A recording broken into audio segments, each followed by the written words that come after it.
1, 2, 3, Jerry! You know, they say preachers can't party, but this is the party today. Reggie White and the Eagles have come to New Orleans to party, and like their host, the Saints, they like to party hard. So fasten your seatbelts. Two of pro football's most ferocious defenses are ready to...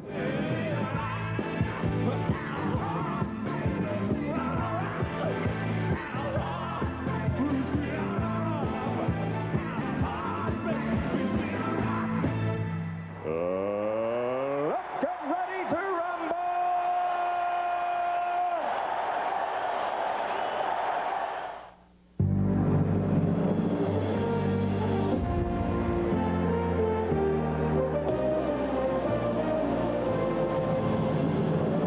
And the Superdome in New Orleans is rumbling and rocking at the moment as the Saints entertain the Eagles in the NFC Wild Card game.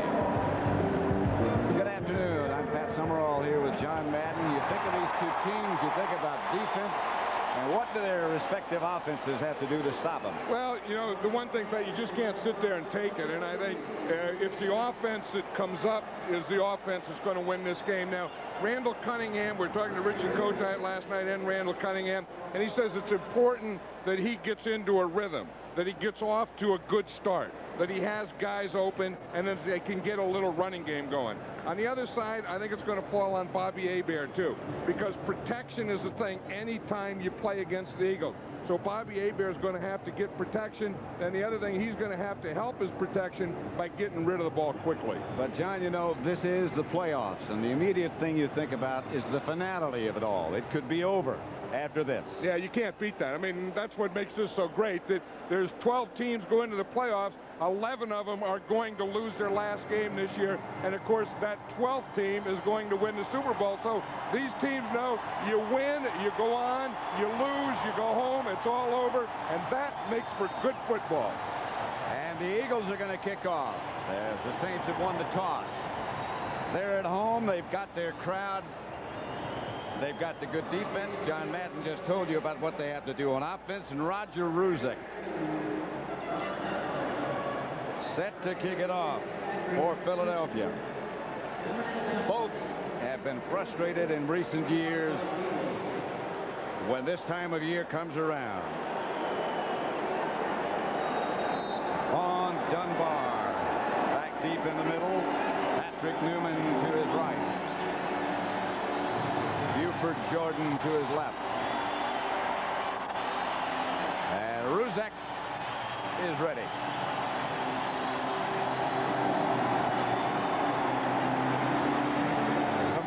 For Vaughn Dunbar.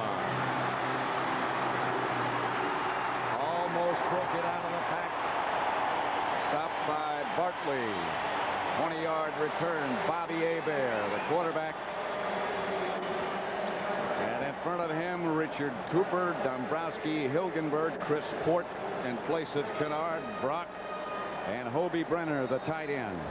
Dalton Hilliard and Craig Ironhead Hayward. The running backs, Martin and Early. The wide receivers, and both have had good years. Two tight ends. The Saints change formations a lot.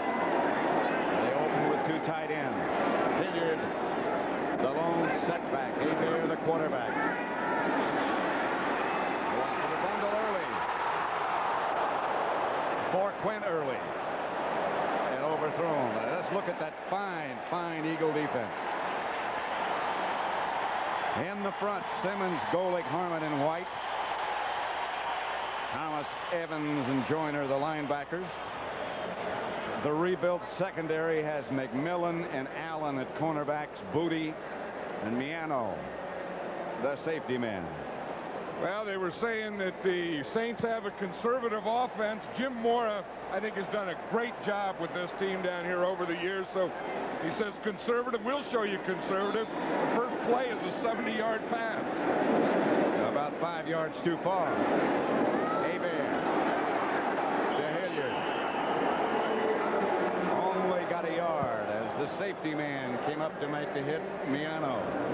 You know, Rich Miano has really, I think, come a long way in this Eagle defense. You know, Richie Kotite was talking last night about how when they lost Andre Waters and Wes Hopkins, their two safeties, it looked like it was going to hurt their defense, but then Miano came in, maybe a little better pass defender, not as good against the run, but as he's playing, he's getting better against the run. And the same is true of Booty, the other safety man.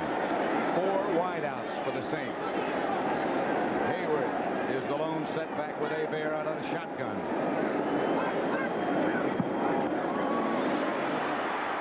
Hebert under pressure gets one up to Hayward. Hayward, first down and much, much more.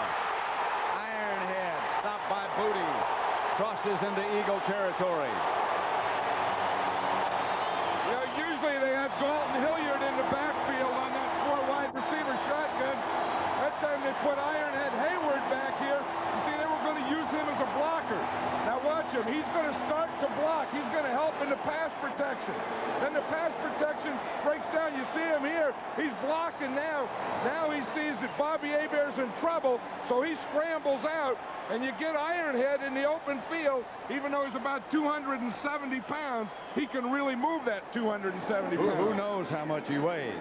That's not a problem. I'm being nice at 270. I think big so. old back. He moves it fast. This is Hilliard, left side. Not much. 3 yards. Stopped by Seth Joyner and William Thomas.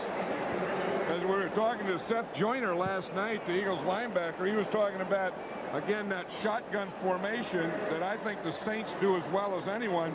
And he said he has to guard Hilliard, and he's their primary receiver. Well, that time they went to the 4 wide receiver, shotgun.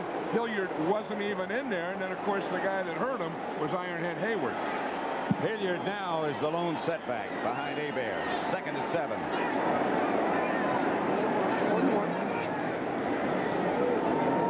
Eric Martin wide left. Small comes in motion. Caught by Early. First down. Hit by Booty. Early really went airborne. Yeah, the one thing that Bobby Hebert does is get rid of the ball quickly. And probably the best thing that the Saints do is run those little hooks and those little slants and watch why Bobby Hebert has to get rid of the ball early. Because if he doesn't get rid of the ball early, that's going to happen to him late. Boy, over the years, John, there have been some classic battles between Stan Brock and Reggie White. Yeah, we asked Stan Brock about Reggie White. He started off, well, first of all, he's a man. And second, he said, you don't block him. He just goes where he wants to, and you try and redirect him. That's Hayward. On first down, got a yard, perhaps stopped by Andy Harmon. You know, Stan Brock isn't one of those fancy guys. In fact, Jim Mora calls him a warrior. He's a guy who's been playing 13 years over there at right tackle for the Saints, and one of those guys who's been through the ups and the downs, and through the thing where they wore bags over their heads and the ain'ts and everything. And Stan Brock has always been there and always been one of the steady, good players. Laura said I couldn't be happier for him because he's had a really good year. Here's Hebert. Pass complete to Eric Martin. Down into about the 13. Stopped by Booty. A gain of 19. And you know where Eric Martin catches that pass is where he catches all his passes. He's not the biggest, he's not the strongest, he's not the fastest, but he is a tough receiver who will catch anything. And he catches them all right there in the middle. He starts here. Now most of his catches will be in here. So he just runs right in here and stops here. We were talking to Seth Joyner last night. He says the guy we have to stop on this team is Eric Martin catching the ball right there. First time either of us have ever heard that. And he said he's been doing it for years and no one's ever stopped it. First time a wide receiver is the guy we got to stop. Maybe Jerry Rice. Especially when it comes from a linebacker. Hayward. Flag on the play.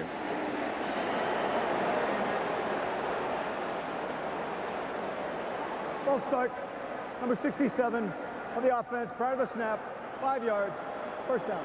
You know, that'll happen a lot when you're blocking Reggie White. You know, great players do things. I mean, Reggie White will have tackles, or Reggie White will have sacks.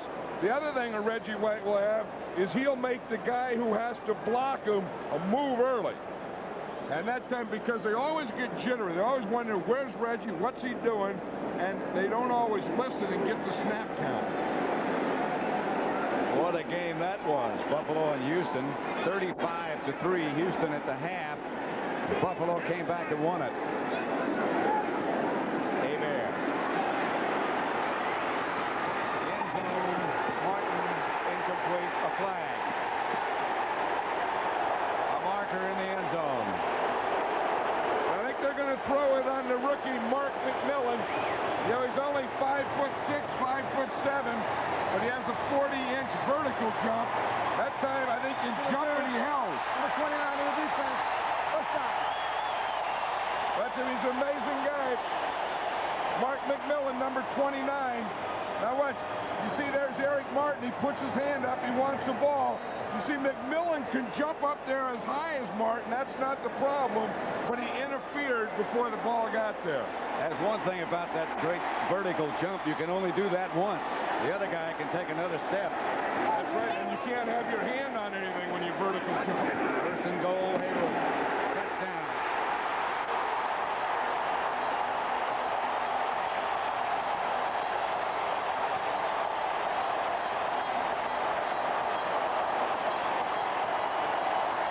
Ironhead took the ball over and tossed it into a group on the sideline. He's been fined a couple of times for throwing the ball in the stand.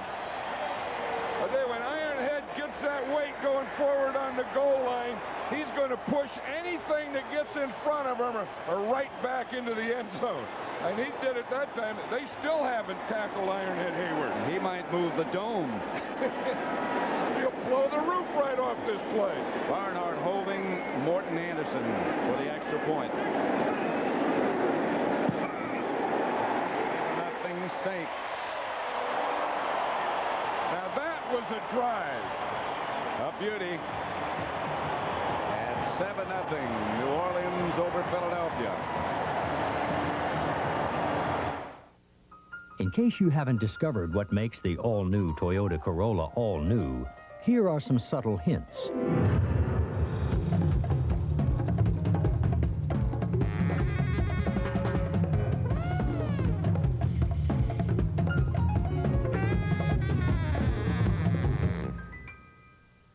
Well, maybe not so subtle. Introducing the all-new 1993 Toyota Corolla. Discover Corolla. Again. Jane, I'd like you to meet Peter. Peter makes movies. Feature. We were just talking about this movie that HBO made. It was so intense. Did you make that movie? No, I didn't. Oh. I'm at home thinking they'll never show And then they show it. Are you talking about that HBO movie? You're really gutsy, huh? I didn't even know they made movies. Did you make that? No, I didn't. I read that movie caused a lot of controversy. But you probably stay away from stuff like that, huh? Too risky, huh? Movies that get people talking. Movies that matter. HBO makes them, and you don't want to miss them. It was edgy. Poignant. Excuse me. I heard you make movies for HBO? Yes, I do. Think you've seen great movies before? Just you wait. Everybody wants a battery that goes the distance, but you never know when they're about to run out of gas. Only Duracell has the Copper Top Battery Tester, so you can be sure your batteries will keep going down the road. You can't top the Copper Top. I tell you, a good goal line block by Dalton Hilliard. He's right here. Here's Seth Joyner. Joyner steps up. Boom. Hilliard hits him right in the hole. Ironhead Hayward comes in right behind him. But that is good goal line blocking by Hilliard. He's the guy that stepped, met Joyner, and then not only met him and turned him back, but turned him around sideways. And that's why no one even tackled Ironhead Hayward. Hilliard got up underneath his pads, and as so often happens, that's when you get those good blocks. Here's Anderson to kick off. Dalton Hilliard's a real powerful guy. He really is. You don't return many of these kickoffs. This one might be. Sikahema from about a yard deep in the end zone. Cut down at the 20. Randall Cunningham will open at quarterback as usual for the Philadelphia Eagles. In front of him, Heller, Baldinger, Alexander, Eric Floyd, Antone Davis, Keith Byers at tight end. Walker and Sherman is, for the most part, they go with two running backs, Barnett and Calvin Williams, the wide receivers. I bet Rich Kotite told Randall Cunningham, don't worry about being behind. Don't try and make it all up on one play. You don't have to do it yourself. But listen to this noise. Cunningham gives to Walker. Walker gets a couple. Wayne Martin was the first man to hit him after a gain of 2. The well-known Saints defense, the defensive line not as well known as the linebackers, has Warren, Wilkes, and Martin in front. All 4 of these going to the Pro Bowl: Swilling, Johnson, Mills, and Jackson. And in the secondary, a very solid group: Cook and Jones, Atkins, and Taylor. Fred Barnett split wide to the left, and Williams is right. 2nd and 8. Cunningham outside to Walker.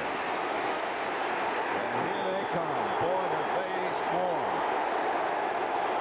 Ricky Jackson, the first man there. You know, anytime in the playoffs you get a touchdown first, it's big.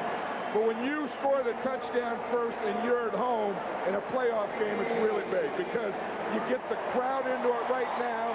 You put the visiting team behind where they have to fight uphill. And I'll tell you, watch and listen to the noise on this 3rd down that the Eagles are going to have to play with all day. Well, they had 17,000 tickets available when they put the tickets for this game on sale. They sold them in 2 hours. Make a noise, they're doing it. And that really makes it tough in the shotgun. Cunningham back deep. Pass is deflected, incomplete. Hit by Frank Warren. And Cunningham went down. Roy Green was the intended receiver. And you're going to see Warren from the top of the screen. He gets the penetration. Cunningham is looking left all the way. Warren is going against Baldinger. When Cunningham starts to throw, Warren just went up in the air and batted the ball. Jeff Beagles back to punt. Newman retreats for the Saints. Newman straight up the field, spins to the 32. Stopped by Isaiah Jenkins, and the Saints will take over at their own 32. 59-yard punt.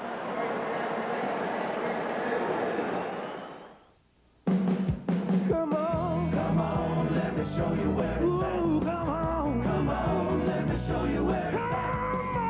Come on, let me show you where it's at.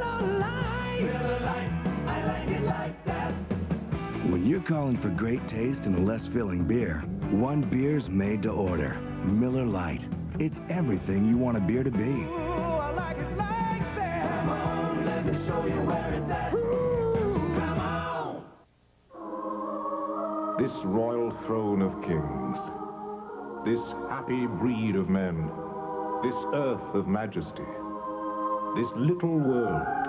The airline that's uniting the world, United, brings you non-stop service from 6 U.S. cities to London's Heathrow and the land of poets. This blessed plot, this earth, this realm, this England. Come fly the friendly skies.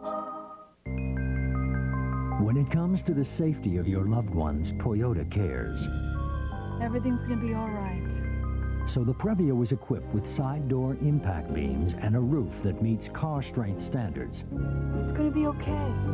Which makes Previa the only van to meet all federal car safety standards with a driver's side airbag. Don't worry, sweetie. After all, Toyota knows how protective you are of your babies. We're here, honey. Even the big one.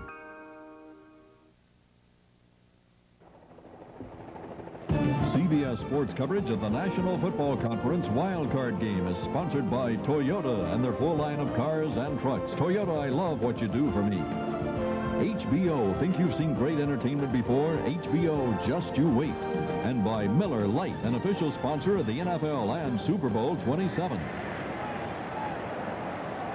Wild card game between the Eagles and the Saints. If you like to live at a fast pace, this has been a good weekend to be here. The Sugar Bowl on Friday night, and now this one. And New Year's Eve was in there somewhere, too. To the tight end, Hobie Brenner. From Hebert, midfield. You know, Bobby Hebert is one of those streak passers. He's not one of the names that you hear a lot about, but I'll tell you, he's one guy that if he gets hot, he can get a string of passes that can go and go and go. And he really mixes up. And most of his passes are going to be inside, but they're not to the same guy. We saw Hobie Brenner, the tight end, that time. We've seen a back catch one in there. We've seen Eric Martin catch one in there. But what he likes to do is hit the inside of the field. And he gets out a lot of words per minute in the huddle or in conversation. 6 first downs to none.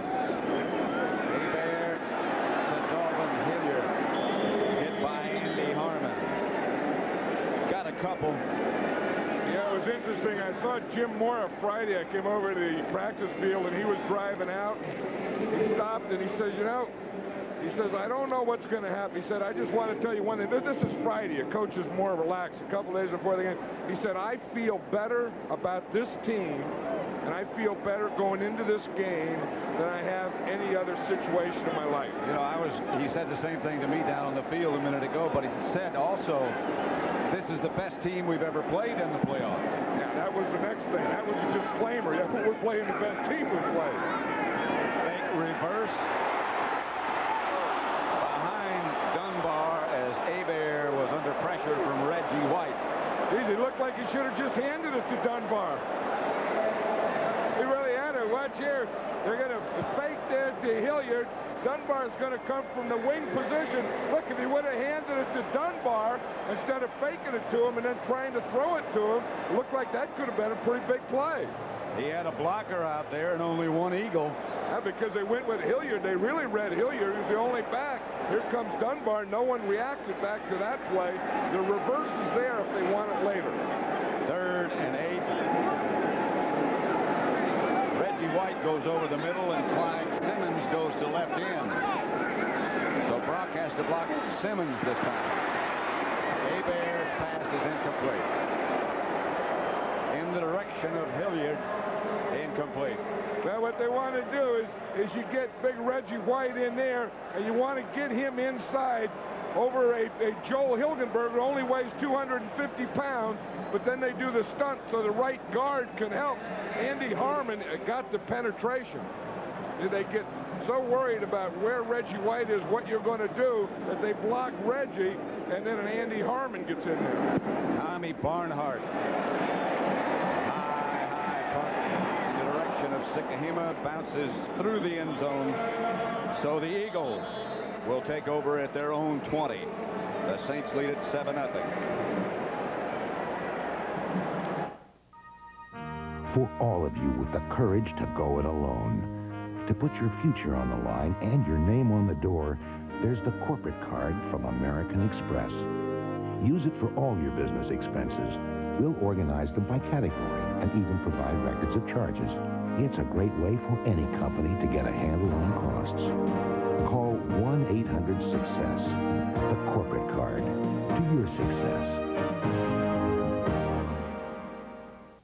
Our 6-inch meatball sub features meatballs and sauce on bread I just baked, all for a low economical price.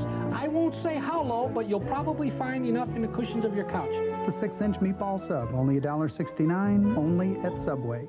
I shampoo for dandruff, but my scalp still itches. Now there's Scalpicin for deep scalp itch, not ordinary dandruff. It's clear liquid, not shampoo. With itch medicine, dermatologists chose over these dandruff shampoo formulas. The itch is gone. Scalpicin.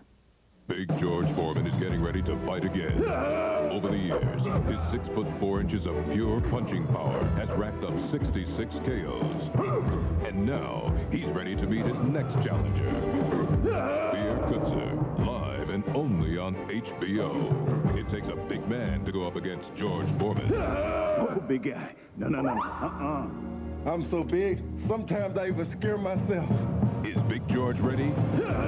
Just you wait.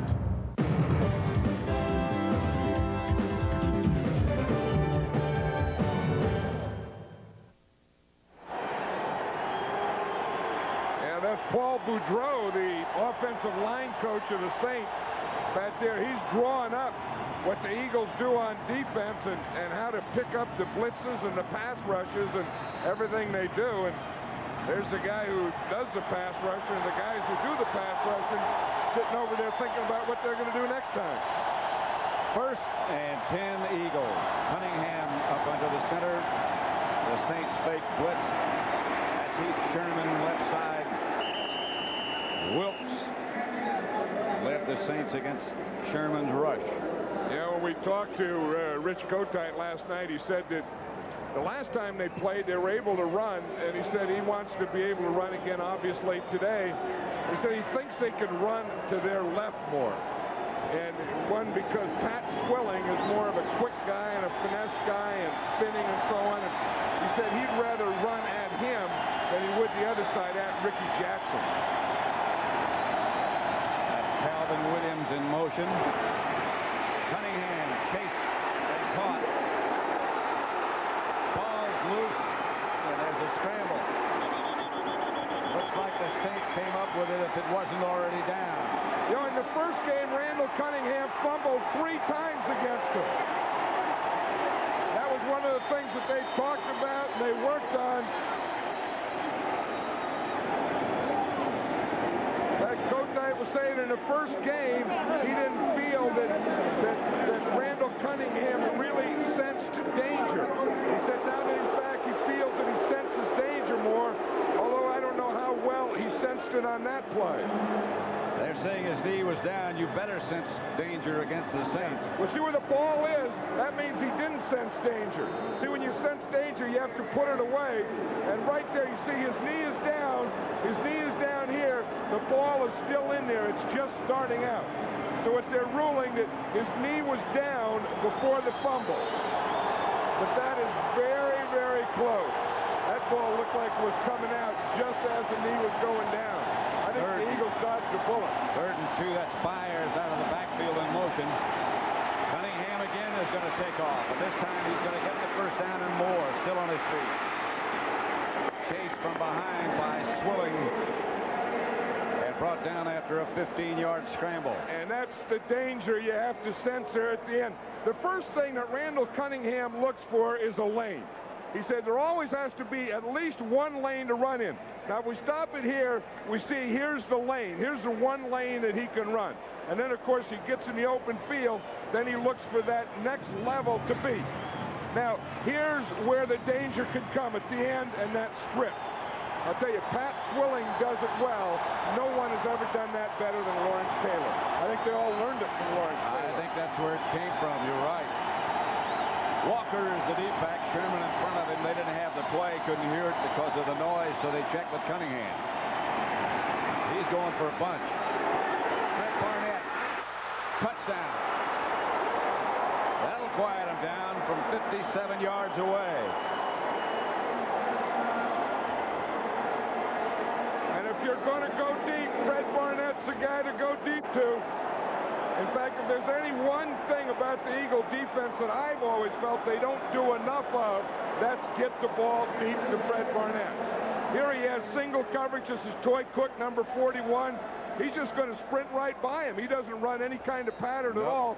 Toy Cook was looking back into the backfield, and Barnett just did that with speed. He just has too much speed for Toy Cook to play man-to-man. Especially when he looks back like that. He just flew by. 7-7. The speed by Barnett and a perfect strike from Cunningham. That ties it 7-7.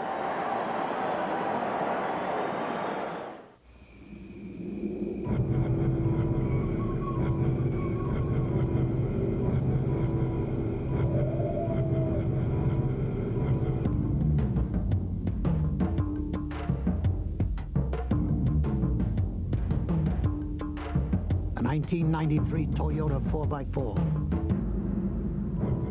Nothing else comes close.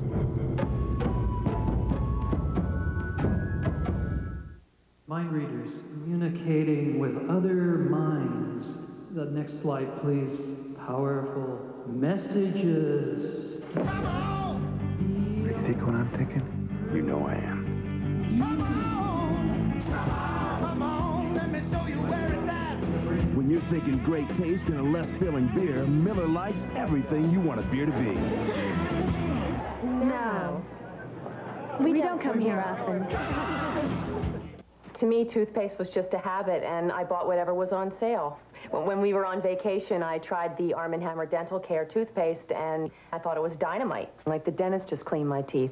When I come out of the dentist office, my teeth feel as perfect as they're going to be, and that's the feeling I get every time I brush. And now, introducing new Arm & Hammer Dental Care Tartar Control Gel. The only tartar control gel with dentist-recommended baking soda and fresh mint taste for that healthy, fresh from the dentist feeling of clean. Try it. The #1 team in the country, two-time defending national champion Duke, takes on the top 20 force of Georgia Tech next weekend on CBS Sports. I'll tell you, here's Fred Barnett here. Here's Toy Cook here. Here's Atkins, the safety. Now, he should always stay as deep as the deepest and help. But watch, Barnett will just run right by Toy Cook. And for some reason, Gene Atkins, the safety, comes up. You see right here, when he comes over, we stop it now, we can see, here's Atkins here. He was looking at this.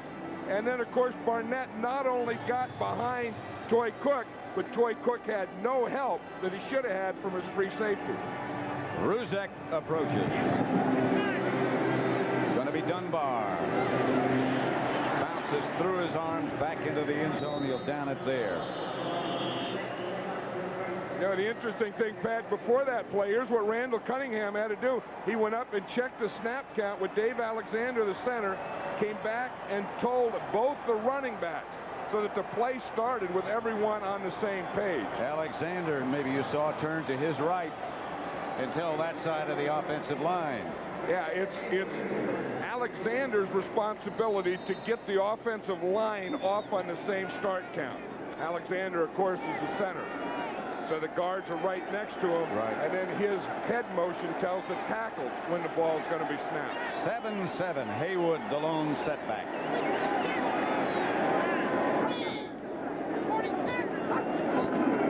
And a handoff. It's Ironhead. Scrambles for maybe 3, 4 perhaps. Simmons and Thomas. You know that pass that we just saw Randall Cunningham throw, that was a perfect strike to Fred Barnett, good pass protection, all that, but that was Randall Cunningham's first playoff pass touchdown. There's Fred Barnett. He's talking to your old Arkansas buddy there, and I'm sure Fred Barnett's telling him that he could do that all day. That's Luke Carpenter that he's talking to. Luke Carpenter's a receiver coach.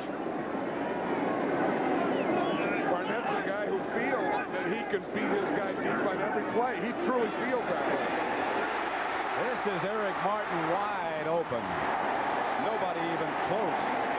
Stopped by Booty. A gain of 26 to midfield. Yeah, that was the thing that Seth Joyner was saying. Here's the area that Eric Martin catches all his passes. He can come from the right side and get in there.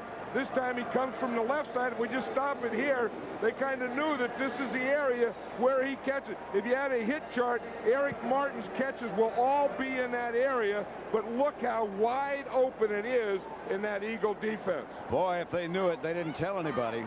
I know. I mean, they knew it. They worked against it, but then you get in a game and stuff happens.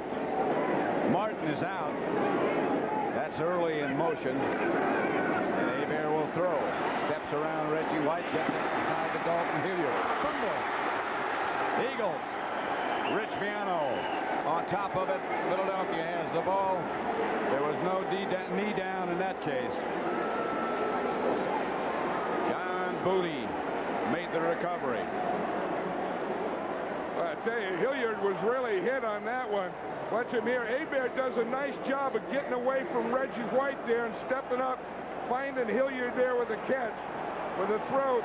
Now, it looked like Byron Evans came in and made the tackle, and as he was going around, he threw his hand in there and stripped the ball out. That's what happened. And Hilliard comes out of the game. He's hurt. The right hand, which just gave up the ball, is what was injured.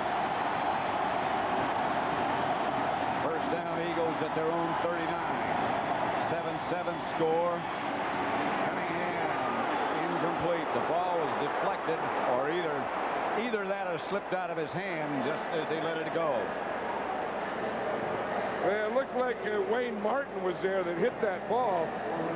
This is a fumble play now. But watch, Hebert does a good job of stepping up there. Now you watch here, he comes in and Byron Evans hit him, and then the ball started to go even before he started to strip him. I'm not sure what hurt his hand, but that's what they're looking at. 2nd and 10, Eagles. Byers on the move. The handoff is to Heath Sherman behind the line of scrimmage. Wayne Martin again, along with Pat Swilling.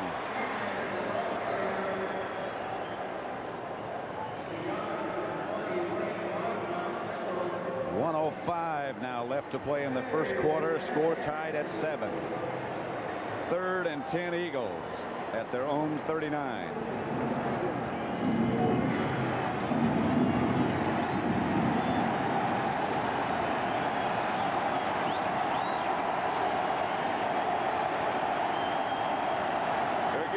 Cunningham checked with his line, then checked with both backs. Then he gives that step count, which is a silent count.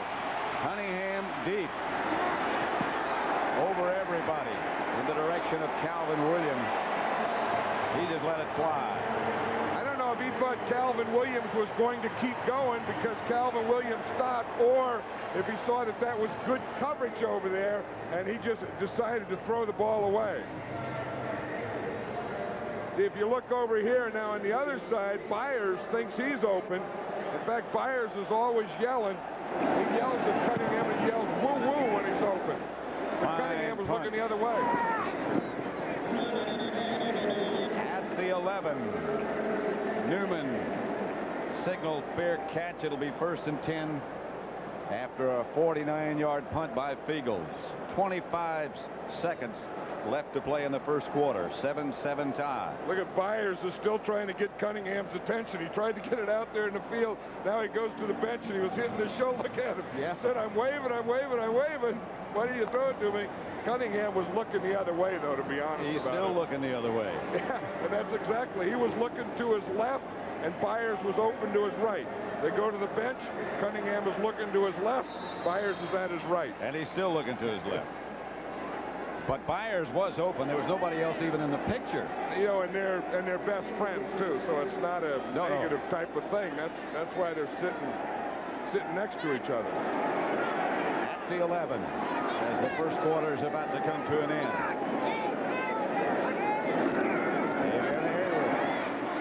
Reggie White around his ankle.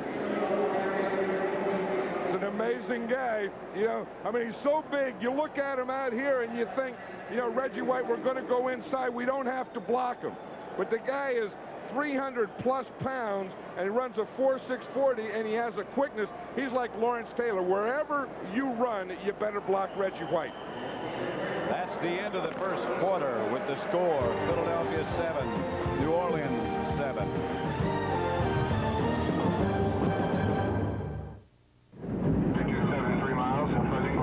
Air traffic control in the United States is the most reliable in the world. And now the FAA is raising that reliability to yet another level. Who did the FAA choose for this critical job? The choice was MCI.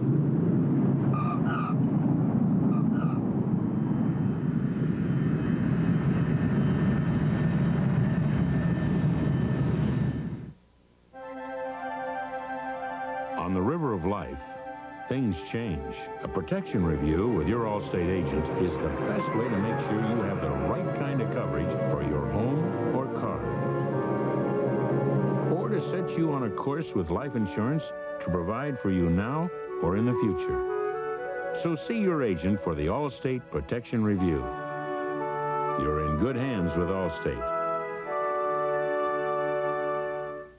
Imagine a rent-a-car company that offers special delivery right to your door. That's Enterprise. Here, let me help you. Enterprise. a special rent-a-car company that gives you special delivery. Thanks to Smart Rate from the Discover card, interest charges now have a whole new bottom line. Smart Rate, currently as low as 14.9%. It pays to Discover. They were happily married until he met Amy Fisher. Why is she trying to kill me? The victim's true story. Look at me! A world premiere, Casualties of Love, tonight. 7-7 at the Superdome in New Orleans. Pat Summerall with John Madden. These the playoff scores from yesterday. Washington over Minnesota. And San Diego shut out Kansas City. Earlier today, Buffalo came back to beat Houston. 2nd and 9 here at the Superdome. 7-7 tie. Hayward, the lone setback. Small is the motion man. Hebert to throw. Hebert out of bounds at the 15 by Seth Joyner. He ran into a bunch of stuff over there. He's probably going to have something to say for Small because he was trying to go to Torrance Small, who Bobby Hebert says is really kind of tough for him to read because, you know, a rookie doesn't always go where he's supposed to. And I think that's what happens here. You see 83 is right there is Torrance Small. He was looking at him, and Torrance Small was just kind of standing there looking back at Hebert. I guess when you start to go out of bounds, you grab anything you can. He grabbed some kind of cord, didn't he? Yeah, and there's no carpet over there. No, that's just plain old rock. Hebert from the shotgun. Gets it to Hayward again. He's got a first down at the 30. Eric Allen tripped him up, a gain of 16. Old Ironhead fills out that jersey and that helmet pretty good. How'd you like to be a defensive back and you see this type of thing?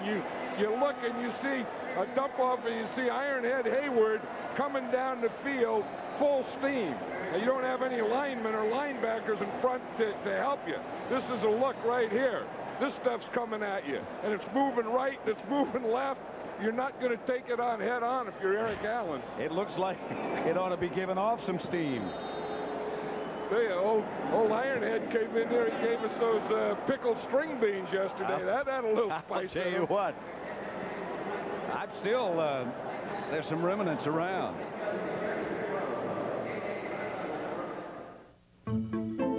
These cars seem pretty much the same. But the more you get to know Chevy Lumina Euro, the more you realize you get more car for your money. Like a bigger standard engine, standard anti-lock brakes, air conditioning, and more room. Lumina even has a higher resale value than Taurus. More car for your money when you buy it, more money for your car when you sell it. What else would you expect from the heartbeat of America?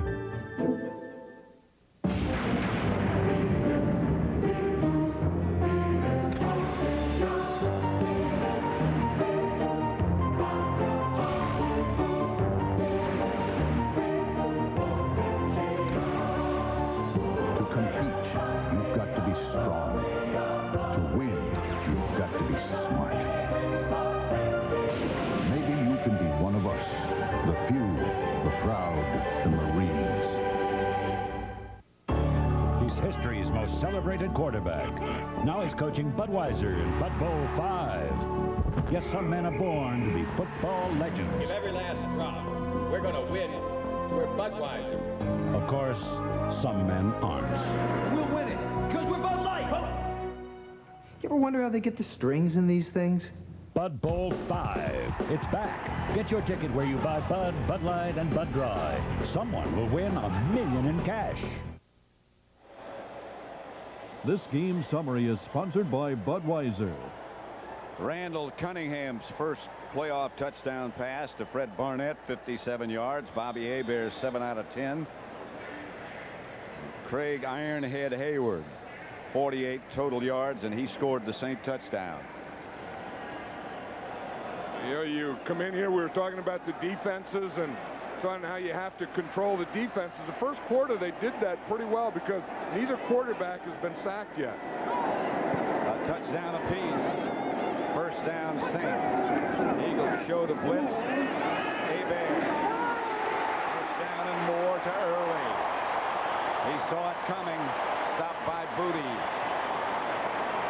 And that's what Bobby Hebert can do. He can see it coming, and then he can find a guy that's open, and then he can do the third and most important thing is get rid of the ball quickly. Look, a little play pass. He always keeps that ball right up there, and boom, it comes out of there right now.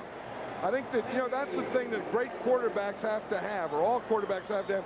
There has to be a mechanism from the time you see something open until the ball releases your hand. That has to be a short span. First and 10 in Eagle territory. They're 49.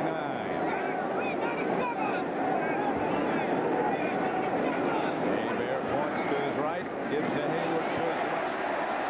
And Ironhead gets to about the 45. Gain 4. Byron Evans stopped him. I'll tell you one thing about Ironhead. He's top heavy. I mean, if you look at Ironhead, all his weight is up on top because he really doesn't have big calves and he doesn't have big feet. But then when he gets those shoulders square and that body moving into the thing, doesn't make any difference if you're a big linebacker or not. He's going to fall 5 or 6 yards forward. He may not have big legs and big feet, but something's big somewhere. Well, if you take from that waist up, it's pretty big. And from the waist to the knees is pretty big. Second and 6. Ironhead is the lone setback. By Hebert to him. Hebert to the 35-yard line of Philadelphia. Booty knocked him out. He scrambled around Reggie White. Yeah, and Reggie White's going to be mad because he's going to say, if you watch him right here, Reggie White is going to say that Hobie Brenner clipped him. See, he starts inside, then he starts to chase him right there. You see right there when he goes down, he's going to say that he was clipped and grabbed, but that was Hobie Brenner's block or clip or tackle or whatever. That's what got him free. Watch, Hobie Brenner's going there. He grabs a jersey there. Then he goes to try and pants him later.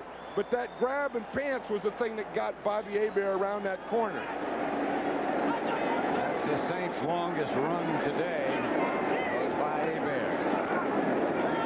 Hayward to about the 33. Bounce to the 32. Stopped by Harmon. Yeah, every time you come down here, Ironhead Hayward has something for you. And yesterday we were talking about it. He brought a big jar in of pickled string beans, and they had some spice in it. And they were really good. We started, I like spicy stuff anyway. I started to eat those things, and then started to get hot. And he goes, "Well, you need some beer with them." Yeah. And he also let us know that they've been soaked in pig feet. Yeah. And they tasted like they'd been soaked in a lot of stuff. It was pretty good, though. It was good tasting. I didn't turn it down. Oh, you can't beat a string bean in a bottle. There you go. To about the 28, a pickup of 4 by the large fullback. The amazing thing about the large fullback is how quick he is and how light he is on his feet. And how he can really move that ball. Wasn't somebody trying to convince you that he was built like a ballet dancer? Yeah, well, no, someone said that, his feet were like ballet feet. Well, that was it. Yeah, and then, that's, if you just look at the feet could, I don't know anything about ballet. I don't know what I'm talking about, but he has ballet feet. You think he does? No, I hope not. He wouldn't be Ironhead if he knew what ballet meant. 3rd and 4.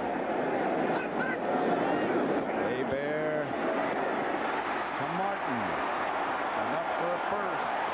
Booty again on the stop, but a gain of 6. And again, Eric Martin catching the ball in the same spot. He starts off in different locations. See, Seth Joyner runs right by him, but he catches the ball right in the middle all the time. You line up on the right, you line up flat out, you line up in the left, but he always ends up catching the ball right in the middle of the field. Well, when you asked Bobby Hebert yesterday, what about Eric Martin? He said, well, he's Eric. He's Eric, which means that he'll always be open and he'll always catch it. And I'll tell you the other thing I'll say about Eric Martin. He is one tough receiver. Oh, boy, is he. First down, New Orleans. Hebert has the ball. ball batted away and in the air, hit by Seth Joyner as the Eagles came on a blitz. Seth Joyner is going to be coming from the outside now, and we'll look as he comes. He starts to rush. He's coming up from the outside, and there Brock goes to get him, but he gets there a little late. Joyner makes him look like he's going to stop, and then he just runs right by him. I think he kind of waltzed him to sleep. You see, he came up to Brock like he was going to dance with him, and then just went, boom, just went right around the corner on him. That'll make it 2nd and 10. Martin is split wide right this time. Early and small are to the left. And here's Hebert back. Incomplete. In the direction of Hayward. Byron Evans had a shot at it. If Bobby Hebert's talking Ironhead Hayward now, that was Bobby Hebert's fault, because he had his mind made up, that he was going to Ironhead. Now, once he's going to look at Ironhead, Ironhead's going to be covered. We can just stop it right here. See, here's Ironhead, here's Byron Evans, here's Bobby Hebert. He's looking at him, and he's covered. There's nothing to throw to there, and he forced that one in there. So maybe Ironhead made the wrong cut or ran the wrong pattern, but Bobby Hebert shouldn't have thrown it. It looked as if he stopped, and Hebert thought he was going to keep going. 3rd down and 10. He may have stopped because he was tired. That could be. To Martin. The forward shuttle pass behind the line. 6 yards, not enough for a first, and Morton Anderson comes on, and Martin is limping. Well, again, wide receivers aren't used to doing that. I mean, the guy's a tough guy. He's used to catching passes in the middle, not running the ball in the middle. In essence, that was an inside run. Anderson finished on a very positive note. 20 in a row. Yeah, I mean, this is a real weapon. That doesn't count. That record in postseason play. I don't care if it counts or not. It's pretty doggone good. If a game is close, you want this guy in your team. It's almost automatic. From 35 yards, Anderson is good. 8:18 left to play in the first half. New Orleans 10-7. In pilot jargon, it's called a walk-around. You see them do it before every takeoff of every plane. What you don't see are their qualifications to fly those planes. It takes them years and thousands of hours of experience. And every year they're schooled and tested. No exceptions. Because when you're a United pilot, you hold a lot more in your hands than just the controls. Come fly the airline that's uniting the world. Come fly the friendly skies. There's nothing better than winning a Super Bowl or a NASCAR race. But to finish strong, you have to start fresh. Interstate batteries are fresh.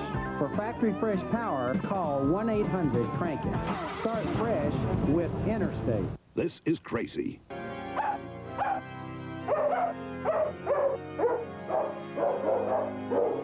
This is crazy. 2 pizzas, 2 free Crazy Breads, 2 free soft drinks, all for $7.98 at Little Caesars. Pizza. The more you take away from this Chevy Cavalier VL, the more it resembles the Honda Civic DX. Take away Cavalier's anti-lock brakes, base coat clear coat paint. Take away its 2-sided galvanized steel, automatic door locks, Scotchgard treated seats, and toll-free 24-hour roadside assistance. But there's at least one thing you'd have to add. $1,500. The Chevy Cavalier. What else would you expect from the heartbeat of America? Can you work all week and wind up owing the boss $5? If you're picking oranges for some big companies, you can. Tonight on 60 Minutes. Morton Anderson's 35-yard field goal gives the Saints a 3-point lead. That's Eric Martin. Problem with his ankle after that shuttle pass. It picked up 6 yards, as John Madden said. He's not used to that kind of running. Anderson will kick it off. New Orleans has had the ball 16 minutes and 29 seconds. The Eagles 5-13. Anderson's kickoff not long for him. Sikahema at the 1. One good block. Spencer stop after a gain of or return of 19 by Sikahema. And that's good coverage there by the Saints a couple times, because Vi Sikahema is a dangerous player. You know, you tend to talk about the offense, and Randall Cunningham can do this, and Fred Barnett and so on, but when you talk about the Eagles and their dangerous players, this guy is one of them. And to think that they got him in the offseason on Plan B, that was a heck of a pickup for this team. Just shy of the 20 as swilling motions for the crowd to be more noisy, and he got his wish. Fires in motion. Cunningham to throw it. Fake to Walker. Had to just throw it on the ground. Ricky Jackson all over him. But you have to do more than that. Antone Davis was there trying to block Ricky Jackson. Ricky Jackson ran right by him. Randall Cunningham had some kind of fake on, and he turned. But when you have this guy coming from here, you can't do that. Watch him. He just runs right by Davis. Cunningham was going to fake to the left and turn back, and there was Ricky Jackson. You don't want to turn away from that guy. He's another one. You need to know where he is. Yeah, he's a real man. When you talk about tough guys in this league, I think you put Ricky Jackson right up towards the top of the list. 2nd and 10. The handoff is determined. And he pays the price. Hit by Vaughn Johnson. Knocked sideways, but still got 5. He's one of those kind of runners that doesn't look like there's much there, but he gets something. Well, and one of the things that Dick Wood, the backfield coach of the Eagles, was working on with East Sherman is to keep his head up. He used to just put his head down and run in there. And he said he never saw anything, didn't have any vision in the hole. And he said that's one thing that he's worked on this year, and it's really helped him make better runs and not fumble, is having vision in the hole. Seeing where the blocks are coming from. You would wonder how a guy could get to this level and run with his head down anyway. Really? That's Byers in motion. Here they come. Somebody either moved in the Eagle offensive setup. A lot of the Saints jumped. Yeah, I think Ricky Jackson got one of those double dip things going, Pat, where he started to move, made the offense flinch, and then he came again. Dale Hamer. Offense, 5-yard penalty. Delay of game. That's one of the problems here, too, is you have to get the play in, and then in the huddle, the team has a hard time hearing, so you have to repeat it more often. The Eagles were saying last night that the noise here doesn't bother us, but it's got to bother you. Yeah, it did. Well, they worked all week. They got a crowd noise from NFL Film, and they played it for 3 days in practice as high as they could play it to get ready for this. I don't know if you can. Here's Cunningham. Going deep. Incomplete. Broken up. Intended for Barnett. Hit by Vince Buck and knocked out of bounds. That was the thing. You see, that time, Vince Buck got over to help. The last time when Barnett made the play, the safety, the inside guy, didn't get over and help. That's the difference. You see the short guy, see Vince Buck coming over? That is the thing that made that play. Jeff Feagles back to punt. Kickers love this dome to kick in, whether they're punters or place kickers. This is not a good one. Newman. Good coverage by the Eagles. The Saints will take over at about their own 47. 41-yard punt, 3-yard return. That's Dalton Hilliard. Remember, he came out of the game holding his right hand. Then they started checking his neck. And the word we've just gotten is he has a pinched nerve in his right shoulder. One of those stingers. Yeah, it looks like he's trying to get it out. You know, once you get one of those stingers and they go all the way down through the elbow into the hand, then they start going away. Then they go away in the hand up through the elbow. And when you get it out of your hand, then you can play again, basically. Saints first down. Hebert. Fake to Dunbar. Win early. For 20 yards from Hebert. Booty having a busy day, making a lot of tackles. That's a good pattern. that's one of the things where you have a short guy and you have a medium guy and a deep guy. You see, you have a deep, you have your medium, you have your short. You just layer them out. Layer the short, the medium, and the deep. They cover the short, they cover the deep, and whoa, they leave the middle wide open. That's that passing tree that you hear about. Yeah, and there are some people that can do that real well and always get the open guy. Dunbar is the lone setback now behind Hebert. Their first-round draft choice. Vaughn Dunbar still on his feet inside the 10. McMillan tripped him up. Otis Smith helped out, but he's hurt. I tell you, and that's where they miss Andre Waters, and that's where they miss Wes Hopkins. Watch as he breaks through here. John Booty, number 42, is going to come up, and he's going to have a shot right there and miss the tackle. Hey, if that was Wes Hopkins, that was the end of the run. Now, you can say that with Booty and Miano, you pick up a little in the pass, but you don't have that extra linebacker. Good blocking, good hole. The free guy there has to make the tackle. First and goal at the 9, 24 yards by Dunbar. He is hit hard at about the 6.5 by Byron Evans. Yeah, that's been one of the Eagles' problems so far this half. In fact, they've missed 5 tackles already, but they didn't miss this one. This is Byron Evans. This is going to be that counter tray, and watch number 56 zero in and then unload. Whoop! That is the way a middle linebacker should hit. It's a good thing he didn't have a tray. You see what happened? I mean, when he made that hit, some stuff flew out of Dunbar. Second and goal from the 7. Small as the man in motion. Hebert comes back to throw it. Flag on the play, but a touchdown nevertheless to Quinn Early.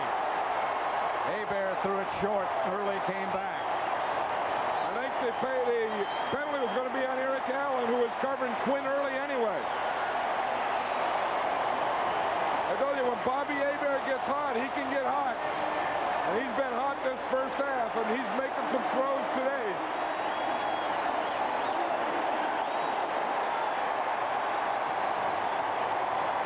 He's looking to the left to Quinn Early all the way.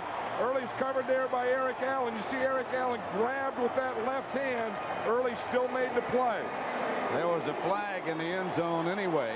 They would have had it first and goal at the 1, but Early came back and scored the touchdown. And Bobby Hebert is looking more and more comfortable. Anderson's extra point is in the upper deck. And the Saints lead at 17-7. Like I got an 88 Chevrolet Silverado with 304,000 miles. I drive it to work 125 miles one way to work, 304,000 miles, still rolling. This is a 1986 Chevrolet Scottsdale. The truck has now 577,000 miles on it. It always gives me my dollar when I needed my dollar. Chevrolet, the most dependable, longest-lasting trucks on the road. Keep tires on it, keep gas in it, it'll go. I can see the hesitation in my customers' faces. I mean, I know I'm giving them the best prices, but how can I prove it? So I suggest they use their Citibank Visa. Here you go, Walter. If they see their purchase in a printed ad for less, Enjoy your camera. Citibank refunds the difference. May I help up you? to $150. Yes, please. That's Citibank price protection. If getting the right price is important, this is the right card. Not just Visa, Citibank Visa. A Department of Energy study reveals that most American homes are under-insulated. So if you plan to build a house, remodel, or add additional insulation, you can find out the best product for your project simply by calling you-know-who.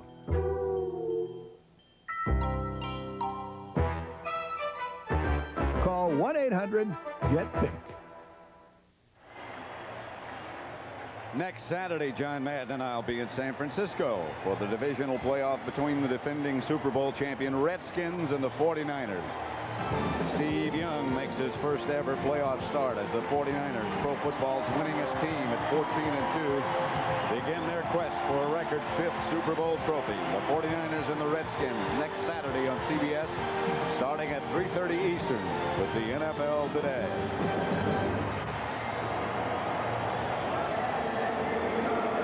Redskins aren't going to go away easy, are they? They're the defending Super Bowl champions, and yesterday that was some game they played against the Minnesota Vikings. They just keep coming back. You know, anytime a Joe Gibbs coach team, you know that they're not gonna give it away. You're gonna have to take it away from them. Sikahema will down it in the end zone. Line drive kickoff by Anderson, and scuffle right at the goal line. Let's rumble. You want to rumble? Let's rumble. Look at those officials in there. They don't want to rumble. I wonder if Sikahema was in there. He was a Golden Glove fighter, you know. No. I mean, he's not in there. No. Yeah. Uh-oh. Hey, the referee took one there. He took 2 there. Referee Dale Hamer. Holy smoke. You could see him. He has the ball. He's the one with the ball. He went in head first. That's why he got it. He's right here. He went into the thing head first. You don't want to go in there without a helmet. No, and then at least he went in with a cap and he got the cap knocked off. There was no penalty on the play, and the referee got 2 cuts. Sherman to the 28. Ricky Jackson made the stop. This is going to be a good-looking referee. But when you come out of a game like this, when you come out of a game like that and you look like that and you're spitting and you got your eye cut and stuff, yeah, we've never had too many officials on the All-Madden team, Pat, but we're looking, this Hamer guy, I don't know. Not a bad look. We have to have seen him play. We saw him play. He went in head first with no hat. You got to love that. This is Pete Sherman. Close to a first down. Sam Mills and Les Miller. First down, Philadelphia. The thing that the Eagles came in here, they wanted to get off to a good start, get that first score, get everything going, get the crowd out of this game, and really the reverse has happened to them so far. They're down 17-7, and now the Saints crowd really has something to celebrate. You know, they ran against, you said before, they ran against the Saints the first game of the regular season, and the Saints felt that they played too cautiously, trying to contain Cunningham. Yeah, they were going outside and always trying to contain those bootlegs, and they gave them a soft middle, and the Eagles ate up that middle. But they can't do it now. For 2 or 3. Robert Pig Goff made the stop. Robert, I shouldn't call him. But yeah, that's the thing. Bobby Hebert said he went up when Goff first came to the team, and he said, "Hi, Robert." And he said, "Don't call me Robert. My name's Pig." Anytime you get a guy who's called Pig and he's playing right in there in the pits and stuff, you try and run at him, you're not going to run over any guy named Pig. I'll guarantee you that in this league. No. Yeah, don't call me Robert. My name's Pig. Second down. Cunningham back to throw it. Has some time. Incomplete. That was a Nolan Ryan fastball. Intended for Barnett. Nobody saw that one go by.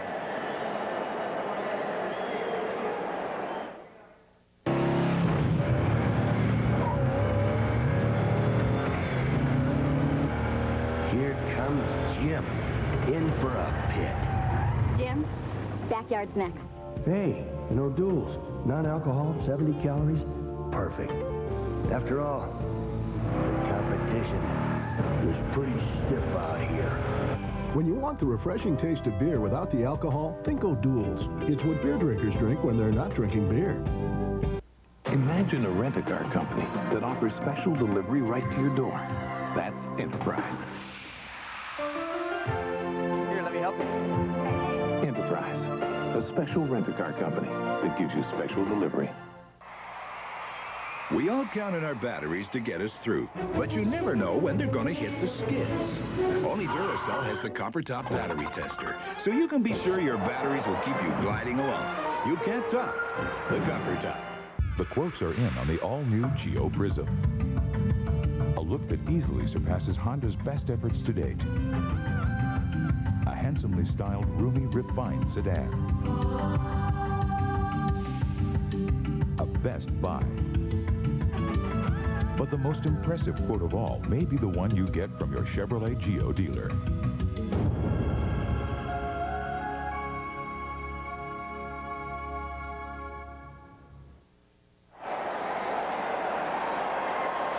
You know, that last bait, Pat, that you said was a fastball. You watched number 41, Toy Cook, deflected the ball. It looked like it went right on by Barnett, but it was deflected on by Barnett.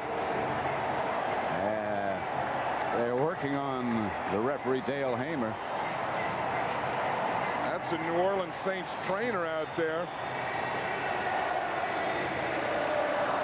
I don't know what that stuff that he put on there was, but that looks like you could just knock it off. He took another punch.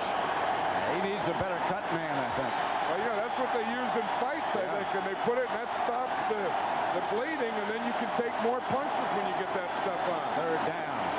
You need Purdy Pacheco. Cunningham has it deflected and almost intercepted by Jackson. Wayne Martin hit it.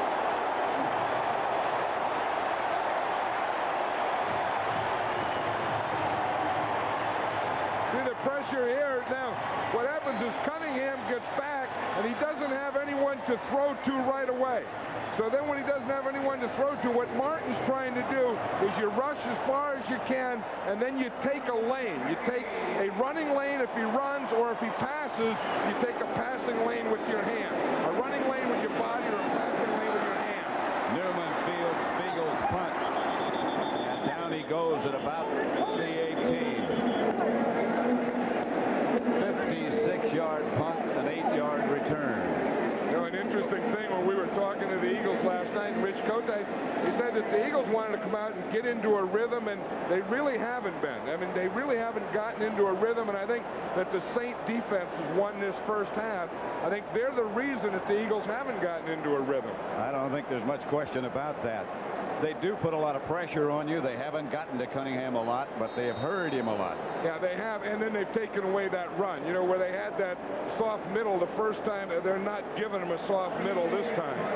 And this defensive line, I think, has dominated the offensive line of the Eagles. And of course, those two inside linebackers are playing to run well, and the outside linebackers are putting the pressure on.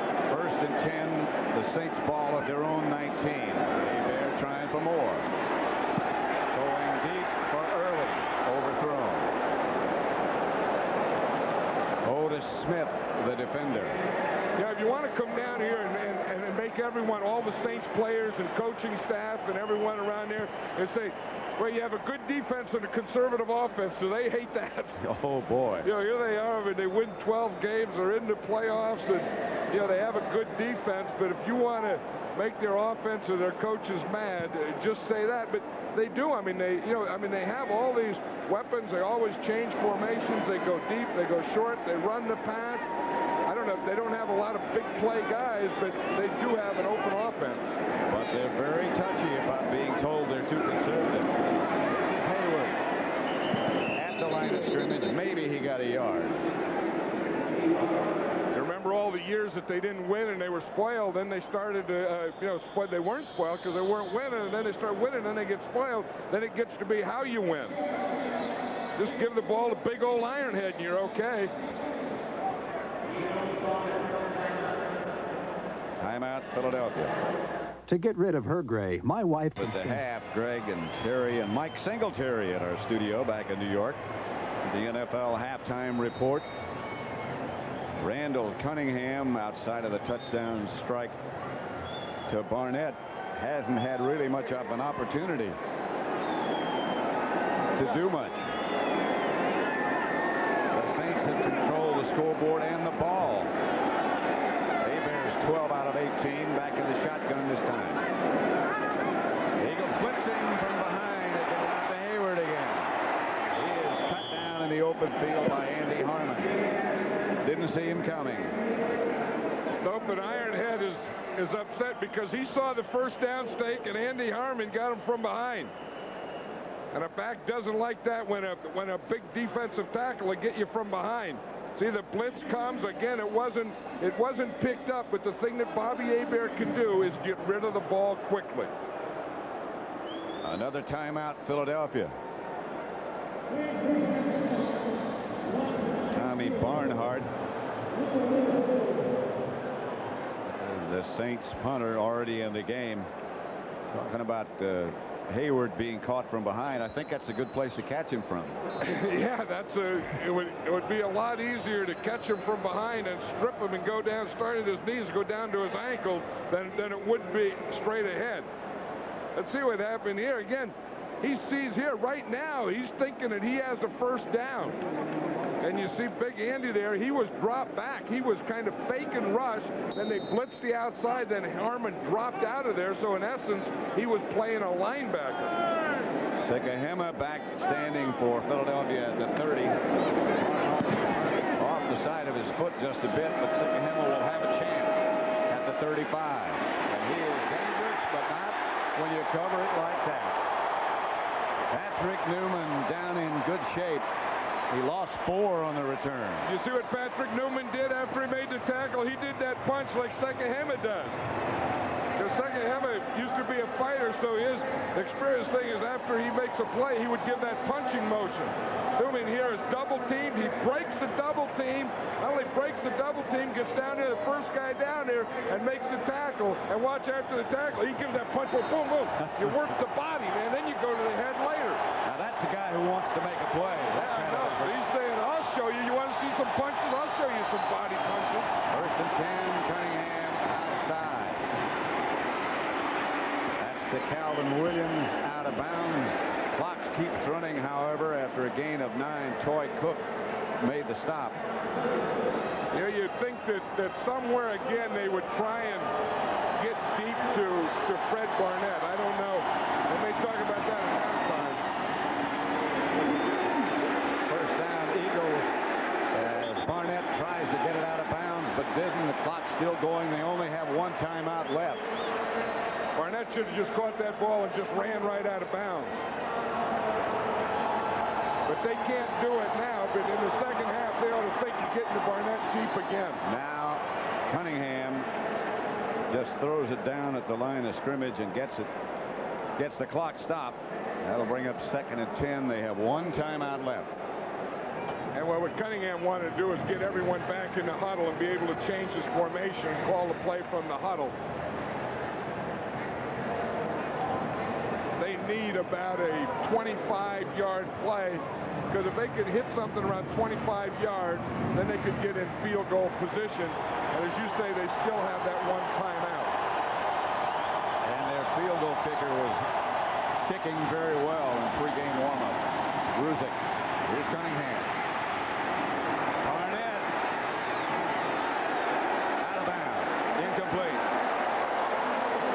Pass was underthrown just a bit. And Barnett stepped out of bounds when he came back. Yeah, and I don't think they could forget this. You know, they got a touchdown with Barnett early. I don't know that he wasn't in. It looked like he had both feet in. His right foot might have been just on the white part. That was still a heck of a play, though. It sure was. We had instant replay. We'd be watching it over and over again. But I think that, you know, they got a touchdown going deep to Fred Barnett. I think Fred Barnett is one of the best deep receivers in the game. Sometimes you do it and you forget about it. I think the Eagles got it early and have forgotten about Fred Barnett deep. 11 seconds left as Cunningham throws the screen pass to Byers. And Byers will get out of bounds at midfield. 4 seconds left. They still have that 1 timeout. Yeah, I don't know that they would have time to make a play that would go far enough to get them in field position to make that play in 4 seconds to use that timeout, though. Probably not. But they can take a shot at the end zone. Yeah, or the other thing, I mean, they need about a 15-yard play now. If they could hit something right on the sidelines and maybe get out of bounds, or as you say, just go that Hail Mary play, which it looks like they're lined up to do. 4th and 4. Three wide receivers to Cunningham's right, and that's what they're going to do.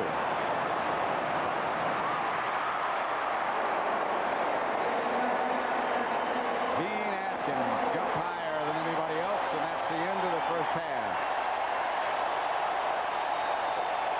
That's the end of the first half with the score. The Saints 17, the Eagles 7. CBS Sports coverage of the National Football Conference Wild Card Game is sponsored by the Heartbeat of America, Chevrolet, and your local Chevy dealer. O'Doul's, the official non-alcohol brew of designated drivers. And by Enterprise Rent-A-Car, the special delivery company. Fasten your seatbelt. 1, 2, 3. Every time in there. We got about 15. But we are 40. Back.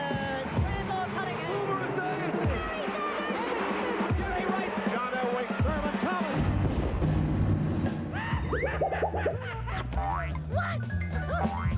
I can't believe we blew that play. It's time to rumble. They took it to the biggest, baddest defense and jammed it right down their throat. Time to get back on the top. Starting today. Was that ever spectacular? This place is a madhouse. Keep it up, keep it up, keep it up. Keep it up. Let's go. We're delivering. We got the ball. Fasten your seatbelts for the NFL experience. You better believe it, baby. Yes! Time Report is sponsored by Levi's Dockers. Nobody does color like Dockers.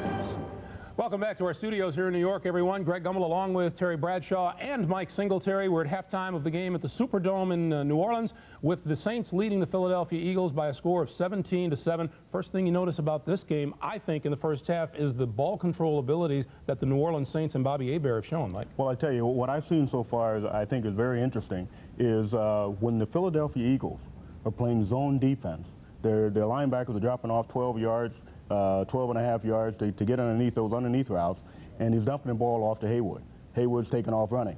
When they're playing man-to-man, they're coming up and they're trying to find those, then they're dumping the balls to Quentin and Martin. Yep. And that's an interesting mix-up. Saw Hayward's 1-yard touchdown run there for, he has 8 carries, 18 yards in the first half. But, you know, you say he's not really a particularly tough running back, or is he, to tackle? Well, I tell you what, he is a load, and if you think for one moment that he isn't, watch out. All right. Yeah, Terry, in the first half, the Eagles, doesn't seem like they're using all the weapons at their disposal. Well, Heath Sherman's a running back that's carrying the ball. The one exciting play has been a play-action keeper by Cunningham. Herschel Walker, I don't even know where he is, if he even dressed out. But they had one good play, the long bomb to Barnett down the sideline, and outside of that, not much offense. Yeah, here's the pass, the touchdown pass from Randall. Yeah, it's a good call. It's 2 wideouts to one side. It's a zone to that side. The cornerback, Toy Cook, beaten there by Barnett, has to take care of the sideline pass and the deep pass. He didn't get back in time to cover Barnett. What kind of adjustments do you look for from the Eagles in the second half?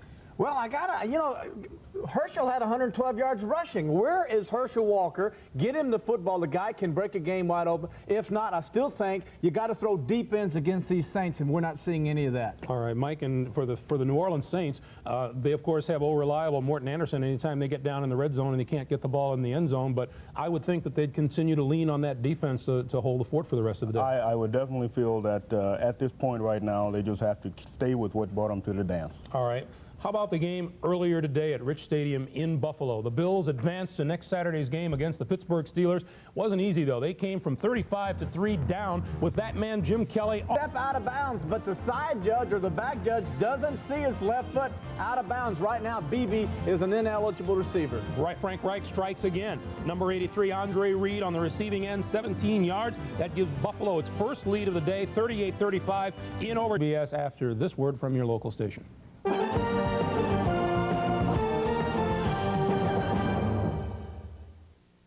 Halftime score, the Saints 17, the Eagles 7. Right now, let's send you down to Pat O'Brien. All right, Pat, thank you. Out in front of the Saints locker room, before the game, we talked to Bobby Hebert about whether or not this offense was too conservative. He said, no, it is not. It's been anything but today. They're dominating in time possession. dominating in yardage, dominating on defense, dominating on the scoreboard. All smiles as they came to the locker room. The biggest smile is, of course, the defensive unit, and Ironhead, who said he's happy he's getting the ball. He wants a little more maybe in the second half. The coaches, though, said that they will be in this locker room right now reminding each and every player that Houston was dominating Buffalo at halftime earlier today. The key word is focus, focus, focus. Over to Philadelphia and Leslie Visser.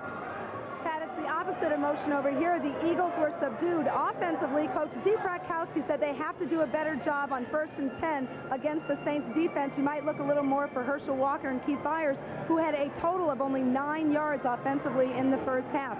Defensively, they want to put more pressure on Bobby Hebert. Remember, he threw 3 interceptions last week against the Jets. This is a much more formidable defense. Well, punter Jeff Eagles told me this morning this is his favorite place to punt. Unfortunately, he's getting a lot of chances to experience it. Up to you, Pat.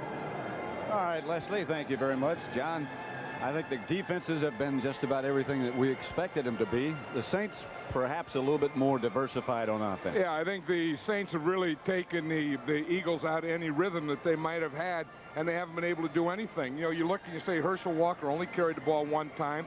Keith Byers only caught 1 pass, and that was right at the end of the half. Then you think, geez, they ought to be working more to Herschel, running more like they did in the first game. But then you realize that they only had 4 first downs. So if you only have 4 first downs and a half, you didn't have the ball enough to really do anything. Then you have to credit the Saint defense for that. John, you've been in these playoff situations before. As a coach, what do you tell your team if you're the Eagles, if you're Rich Kotite? What do you say at the halftime to your team? Well, you know, that you start all over again. I mean, I don't think you ever look that you're down, you know, by 10 points. You're down 17-7. You just say, look, that was 1 half of football. They beat us in the first half. Now we have to go out there, take the momentum away from them, and beat them in the second half. So for one of these teams, the finality that we talked about at the beginning is going to happen in about 30 minutes. CBS Sports coverage of the National Football Conference Wild Card game is sponsored by Old Milwaukee and Old Milwaukee Light. It doesn't get any better than this. The new Dodge, a division of the Chrysler Corporation. And by Diet Coke, there's just one, just for the taste. The Superdome in New Orleans. Halftime statistics. The Saints have dominated first downs 14-4 and the rest of the way as well.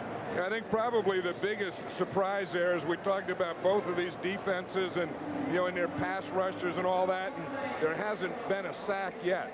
But if there's been anyone that's dominated anyone in the first half, it had to be the Saint defense dominated the Eagle offense. And that time of possession, of course, the Saints have been able to keep the ball. They are usually able to do that. As Anderson prepares to kick off, Seidner and Walker are back deep for the Eagles. Yep, Seidner retreats. Herschel tells him to stay there.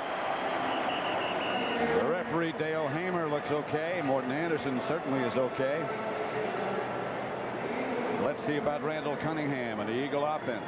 1st and 10 at the 20 when he gets back. You know, you look at the one big play they have was that pass to Barnett, and I think that they probably have to do that some in the second half. I think they have to get deep to Fred Barnett again, but probably the other thing they have to do is get back to some running game. I mean, they really got away and they didn't run, didn't have any success running. They probably have to start there. 1st and 10. Cunningham is going to put up in the air.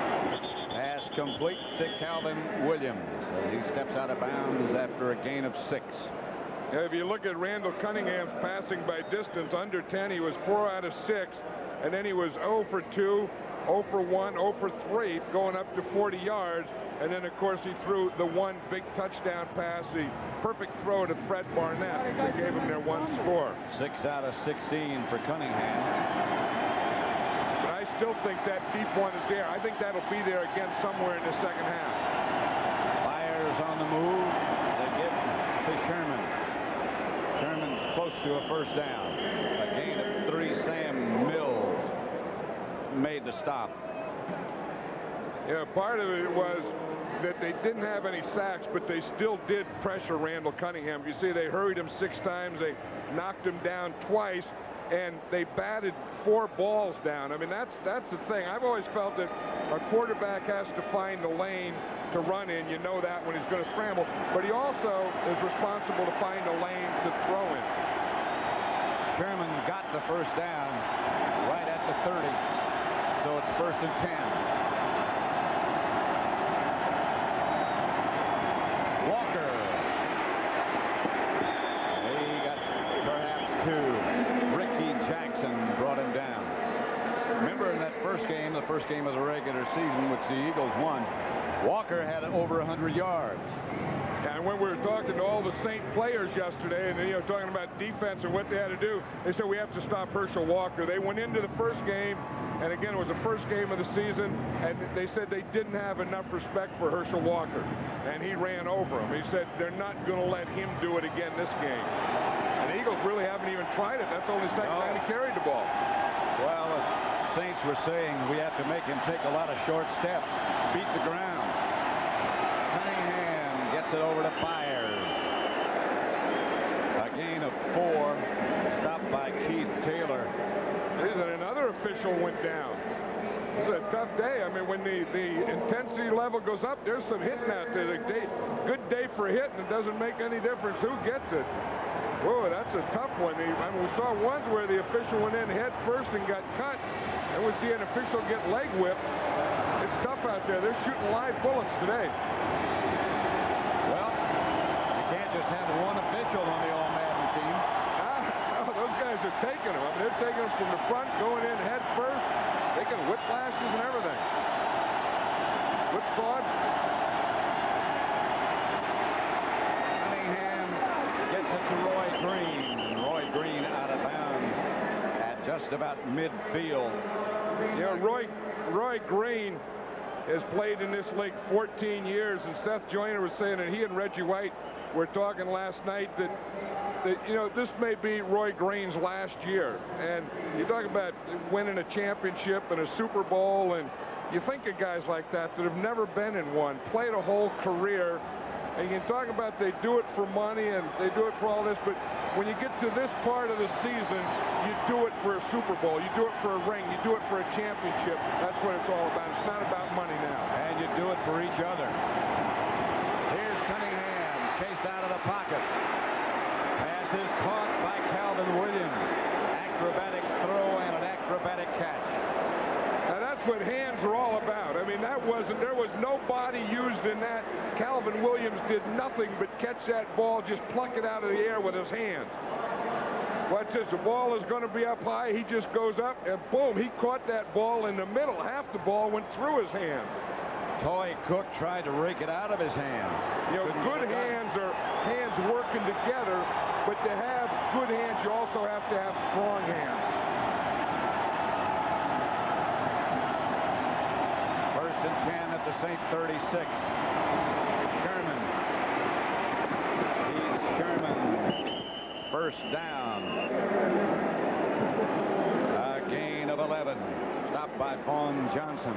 Yeah, we were talking about not playing these games for money. If you look here, each player in this game is going to make $6,000. Now, the Saints' average pay per game was over $35,000.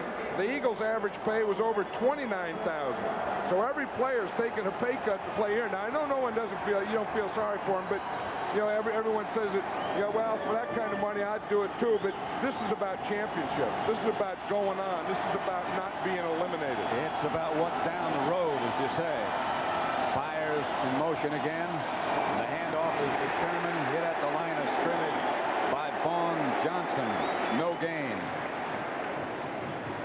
Yeah, you're not going to have a lot of success running inside because of Vaughn Johnson and Sam Mills.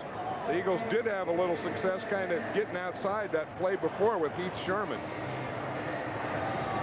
When you have 4 linebackers on your team and they all make the Pro Bowl, there aren't going to be a lot of holes to run anywhere. No, that's a pretty good credential. Second and 10. Walker is the lone back behind Cunningham. Hit, fumble. Jackson made the hit on Cunningham, and the Saints have the football. Wayne Martin.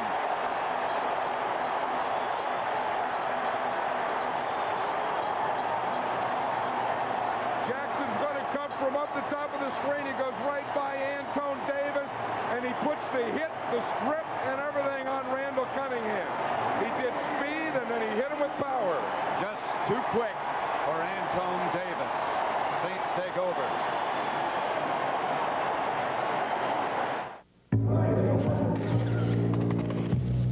When the automotive press hands out its awards, we want to be on the list. And Dodge has been on a lot of them. So we're hosting an award celebration sale. This Dodge Dakota, with its available Magnum engine, is deemed more powerful than almost every compact pickup you can buy. And now during our sale, you can save over $3,200 on a Dakota with an automatic. So come celebrate with us. Drive a Dakota LE at your nearest Dodge dealer today. Our 6-inch meatball sub features meatballs and sauce on bread I just baked, all for a low economical price. I won't say how low, but you'll probably find enough in the cushions of your couch. The 6-inch meatball sub, only $1.69, only at Subway. Outlaw. Lover. Hero. Van Damme, as you've never seen him before. Nowhere to Run, rated R. At theaters January 15th. There are times, Andy said, when it's best to play it safe. Here for the swamp tour? Especially when on safari in the Everglades. 14,000 square miles of alligators, snakes, and frogs that fight. So Andy suggested the great-tasting Old Milwaukee non-alcoholic. It's got to get better than this, I said, as Gil, our guide, took us butt cruising for the day.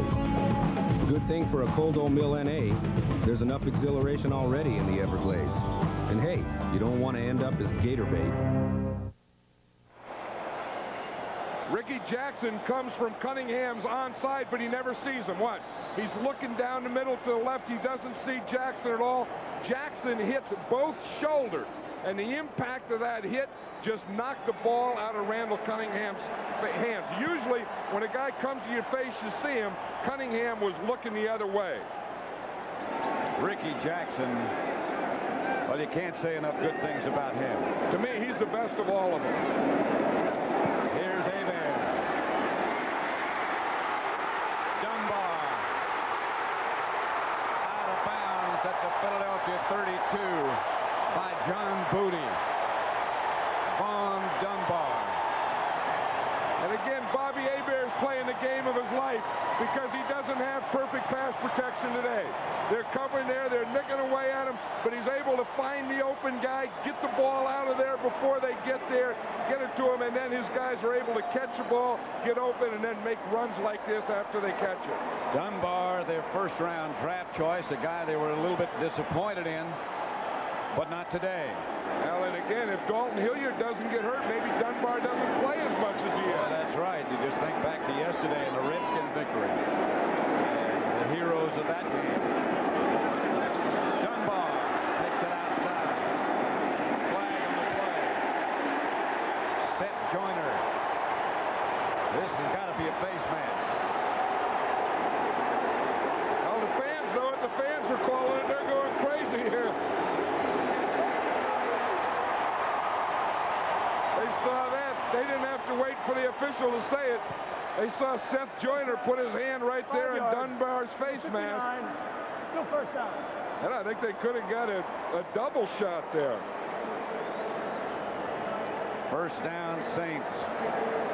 It's really tough to tackle. I mean, you're just trying to grab something. These guys are so elusive. You just throw your arm around there and you just touch or grab a face mask, and that'll happen a lot. First and 5 it is now after the penalty. Bud Carson, who directs the Eagle defense.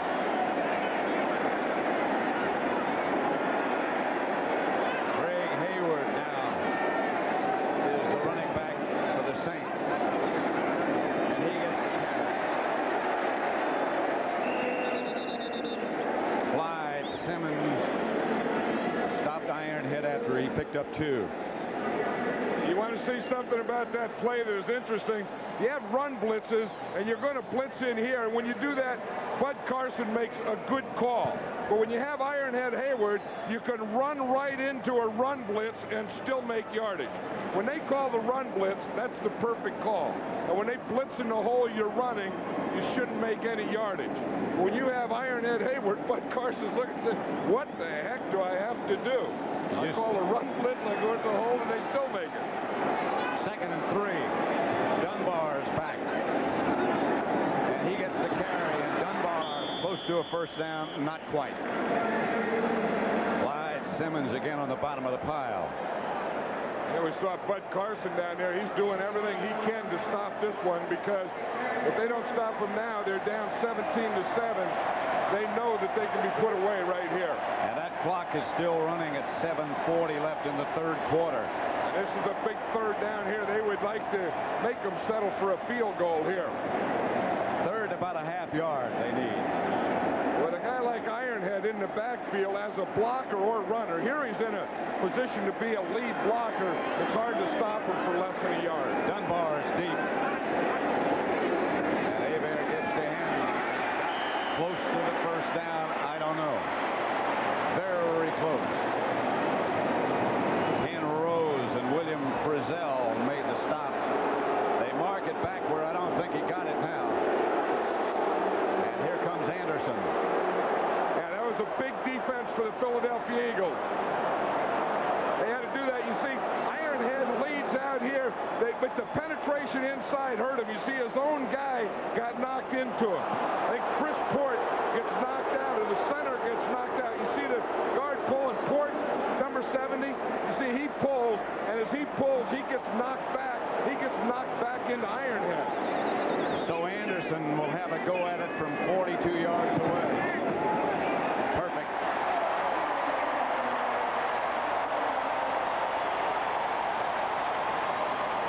The Saints lead it 20-7, 6:28 in the 3rd left.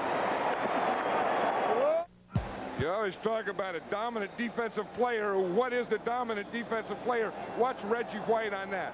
He takes Hobie Brenner, knocks him back, and this throws off the whole play. Port can't get out, Hayward can't get through, and neither can Dunbar. That's what you call raising havoc and maybe a 4-point play. Morton Anderson roots it out of the end zone, no return. The Eagles will have 80 yards to go. 20-7, the Saints lead it.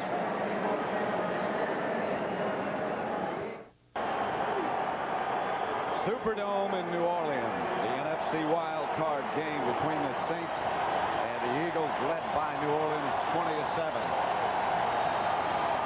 That's Jim McMahon. We might see him again, and maybe not. I don't think if you see him this season, I don't think you're going to see him with the Eagles anymore. I think he'll be one of those guys who will go to another team next year. Cunningham rolls. Incomplete, intended for Byers. Swilling put the pressure on Cunningham. Jones was the defender. Well, that's a bootleg, and Swilling is responsible for the bootleg. You see, if we stop it right here, you see the back goes this way. Cunningham is going to come this way. Swilling right here has the contain. You know, that's the bootleg. You see him come up in the contain. He stops Randall, makes him go back and throw when he doesn't want to. It doesn't give him the option of run and pass. 2nd and 10. The Saints are showing a blitz right now. Let's see if they back out of it. They did. Pass is complete to Barnett. And the pursuit is there by the Saints in a hurry. Sam Mills stopped him after a gain of 5. It'll bring up 3rd down. Yeah, wherever the ball goes, this Saint defense swarms. And it seems like they have for the last 6 or 7 years that they all swarm, whether it's run or pass. Everyone gets to the ball. And you know, you talk about a lot of defensive coordinators and guys, but one of the best ones, I think, is here in New Orleans, and Steve Sidwell. I know we always remark we don't do a lot of their games, but when we see him on tape playing someone else, we always remark how well coached they are. They're always in the right place, and they tackle. They're fundamentally strong. Incomplete. Cunningham had time intended for Williams, and they'll have to punt. Jimmy Spencer was the closest Saints defender. The crowd acknowledges their defense. This crowd knows and loves defense. And here they know how to celebrate. It was just a couple of nights ago that they were Alabama and Miami were playing down here. I can compare this celebration if the Saints win to that celebration when Alabama won. Great kick by Jeff Beagles. Bounces once and goes out of bounds at about the Saints 25-yard line. 50 yards. I can see why he loves to kick here. 6 wheels, a dish on top, and a Winnebago we go. Friends since the 2nd grade. Products of Altoona, PA. That's Jack, the Butch Cassidy of the Poconos. That's me, Andy, now Mr. L.A.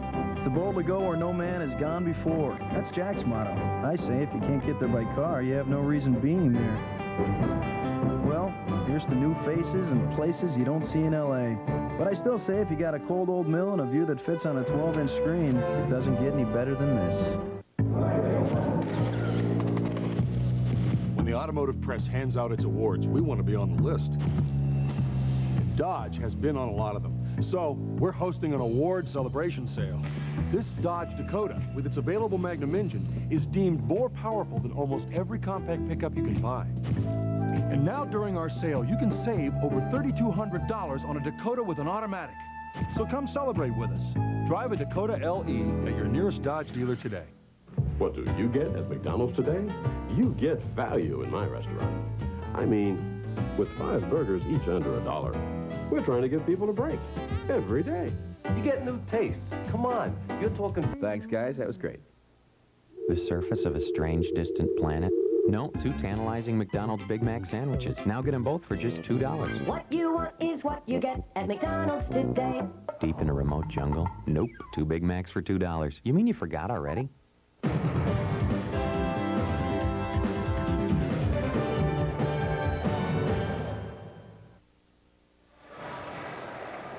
The playoffs started yesterday. The Redskins beat the Vikings. Kansas City lost to San Diego.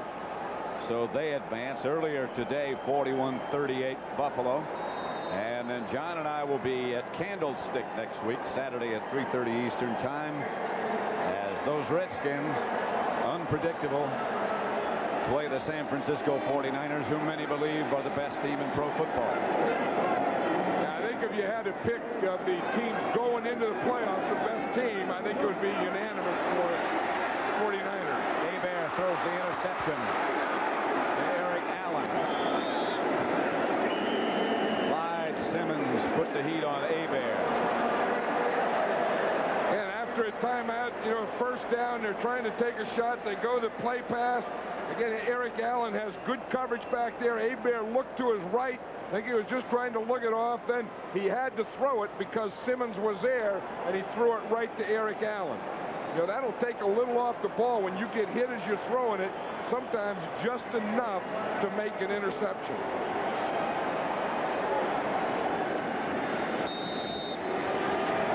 McMahon in the dark glasses, of course, talking to Rich Kotite. Anytime a guy with sunglasses at a football game puts his arm around you, he's trying to con you. Especially indoors. Here's Cunningham back to throw it. He gets it outside to Sheep Sherman. Sherman taken down by Toy Cook. A gain of 8. The last 5 times the Eagles have had the ball haven't been all that good. Well, they haven't had enough plays. As you look, they haven't had enough plays to get anything going other than that one time when they had 9 plays, and of course that ended up in a fumble. So they just shot themselves in the foot when they finally got something going, and then the other times they never got anything going. 4.5 minutes left to play in the 3rd quarter. The Saints up 20-7. On the draw play, Sherman will get an Eagle first down.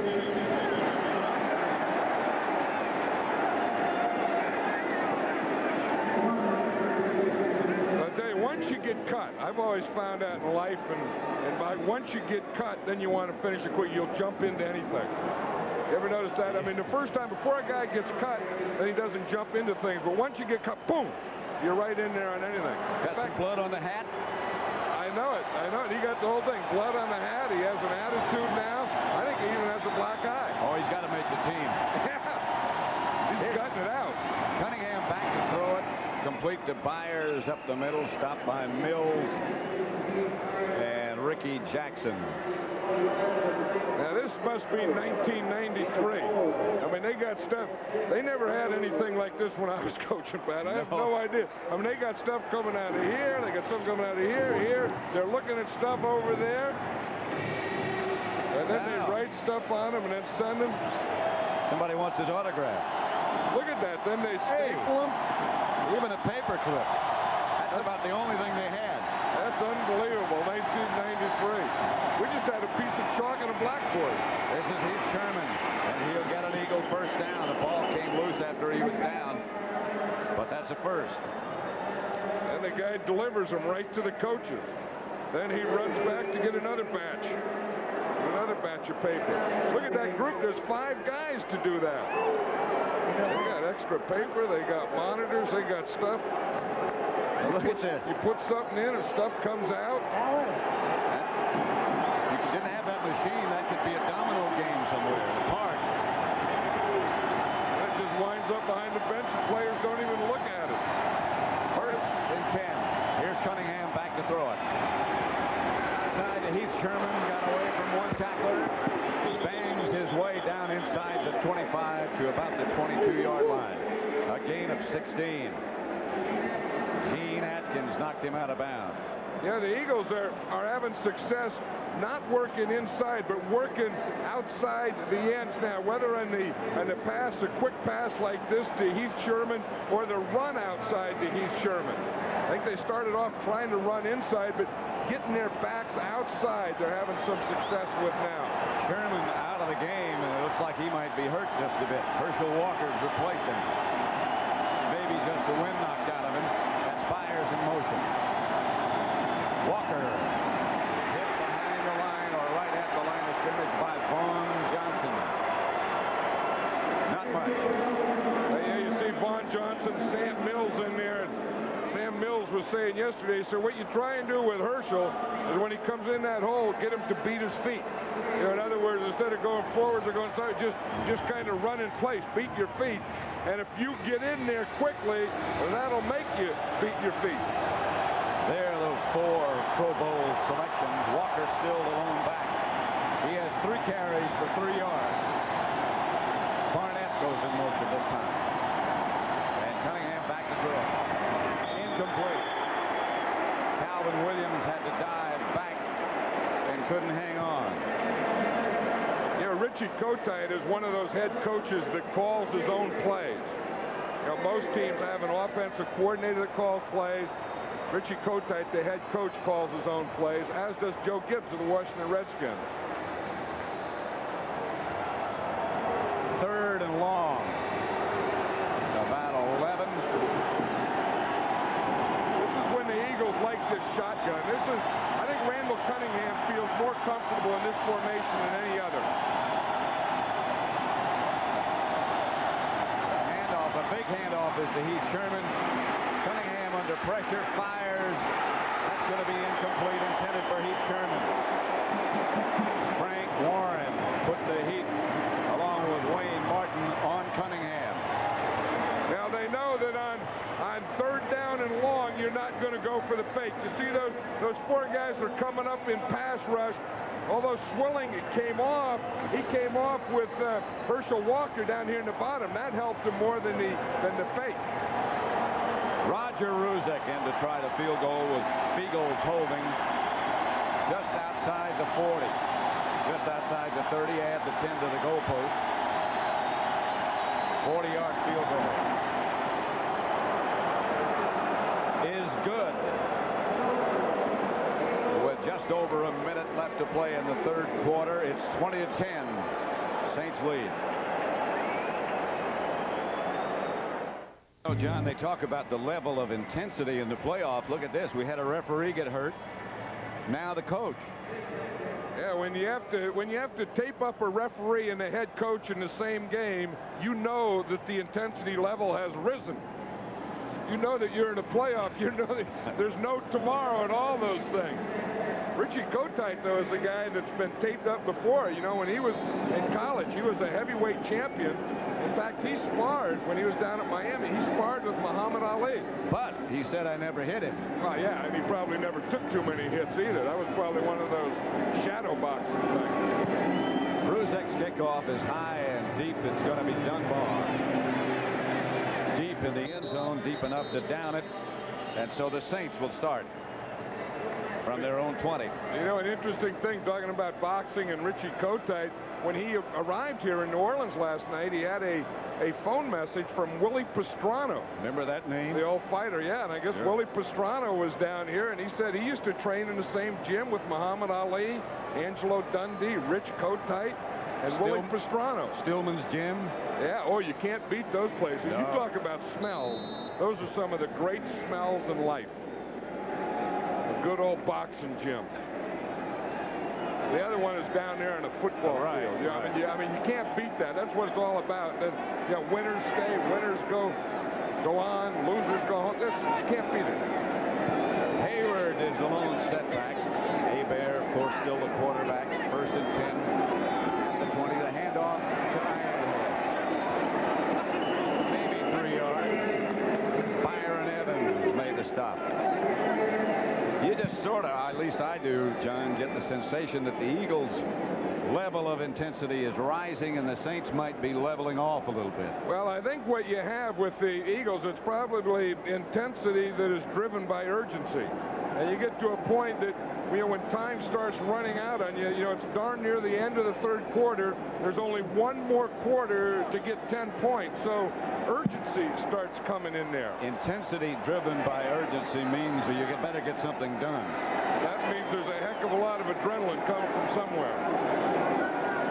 Small is the motion man on 2nd down. Hebert back to throw it. Side to Hobie Brenner.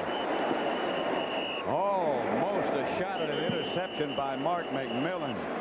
That's the end of the 3rd quarter with the score. The Saints 20, the Eagles 10. Our coverage will continue after this message from your local station. You're watching the NFL on CBS.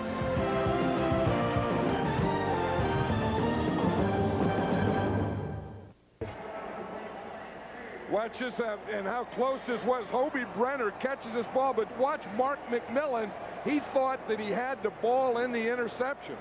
I'll tell you, and if he caught that ball, if Mark McMillan catches that ball, that could have been a touchdown for the Eagles.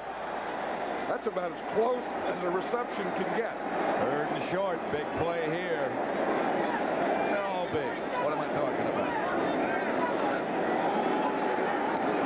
Hebert. Incomplete. Eric Martin was the intended receiver. That's a strange call. Well, it is, because you have Ironhead Hayward in there, and again, you think they're just going to run him, and they throw that slant in there. The slant, you know, the best thing, that's probably their highest percentage pass. And again, they tried to catch the Eagles off balance, but the Eagles were very solid on defense. Barnhart back to punt. Sikahema back deep for the Eagles. He'll field this one at his own 24. Gets it back to about the 35. A 12-yard return. Winston made the stop. This game summary is sponsored by Mitsubishi. The Saints have 1 first down this half. Hebert 15 out of 23. That's on the day. 1 sack by the Saints. Herschel Walker and Keith Byers combined have a total of 18 yards. First down, Philadelphia at their own 36, 20-10. The Saints lead with 14:45 left to play.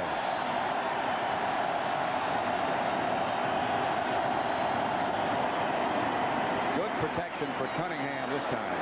Going deep for Barnett. Incomplete. Keith Taylor back with Barnett. That's that shot that you said they have to take. Winston made the stop. This game summary is sponsored by Mitsubishi. The Saints have 1 first down this half. Hebert 15 out of 23. That's on the day. 1 sack by the Saints. Herschel Walker and Keith Byers combined have a total of 18 yards. First down, Philadelphia at their own 36, 20-10. The Saints lead with 14:45 left to play.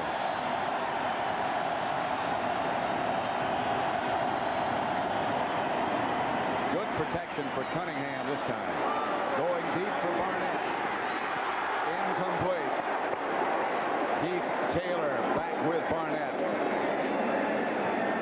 That's that shot that you said they have to take. Yeah, and I think the one thing it had to go with using Byers, though. I mean, getting something to Byers and Walker short and then going deep to Barnett. I think that they have to take that shot. I think they have to keep taking that shot. That one was incomplete, but we remember in the first half, they took that shot one time, and that was a 7-point shot. Brings up 2nd and 10. 20-10, Saints leading. Byers, the tight end, to the left. Cunningham back to throw. Outside to Heath Sherman. Cut down by Reggie Jones. Reginald or Reggie. I think when he makes the play and makes the tackle, you can call him Reggie or Reginald. He wouldn't care. It's when they, those corners are out there on an island sometimes when they're in man-to-man coverage, and when they cover, you never mention them or see them or talk about them. And when someone beats them and they get wide open, they're always mentioned. So, and it's always their fault. Yeah, and I think if you mention something and it's good, it can be either Reggie or Jim Morris says, I don't know, I always call him Reggie.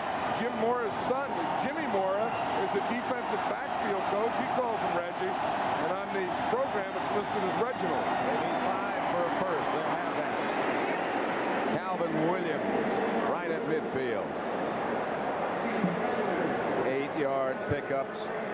Knocked out of bounds by Spencer. And again, Spencer's just playing a zone. You see, he was playing deep. He was going back. He was reading the quarterback. And then Williams was just able to come under control and catch that ball in front of the zone. For the most part, John, this Eagle offensive line has done a good job protecting Cunningham. Yeah, and the big thing is the Eagles haven't had a lot of first downs, and they really haven't been able to run much. That's Heath Sherman. To about the 44, a gain of 7.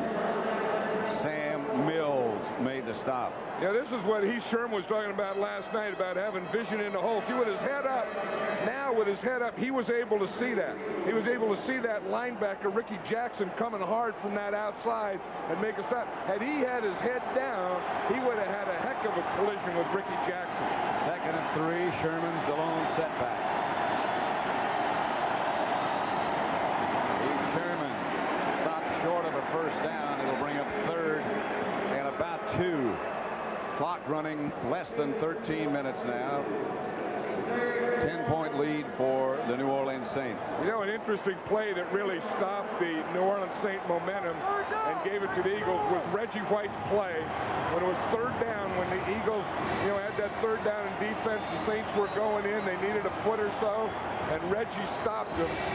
And then from that time on, it seemed like that took the steam out of the Saints and gave the Eagles a little more. They had to settle for a field goal to get to 20 points.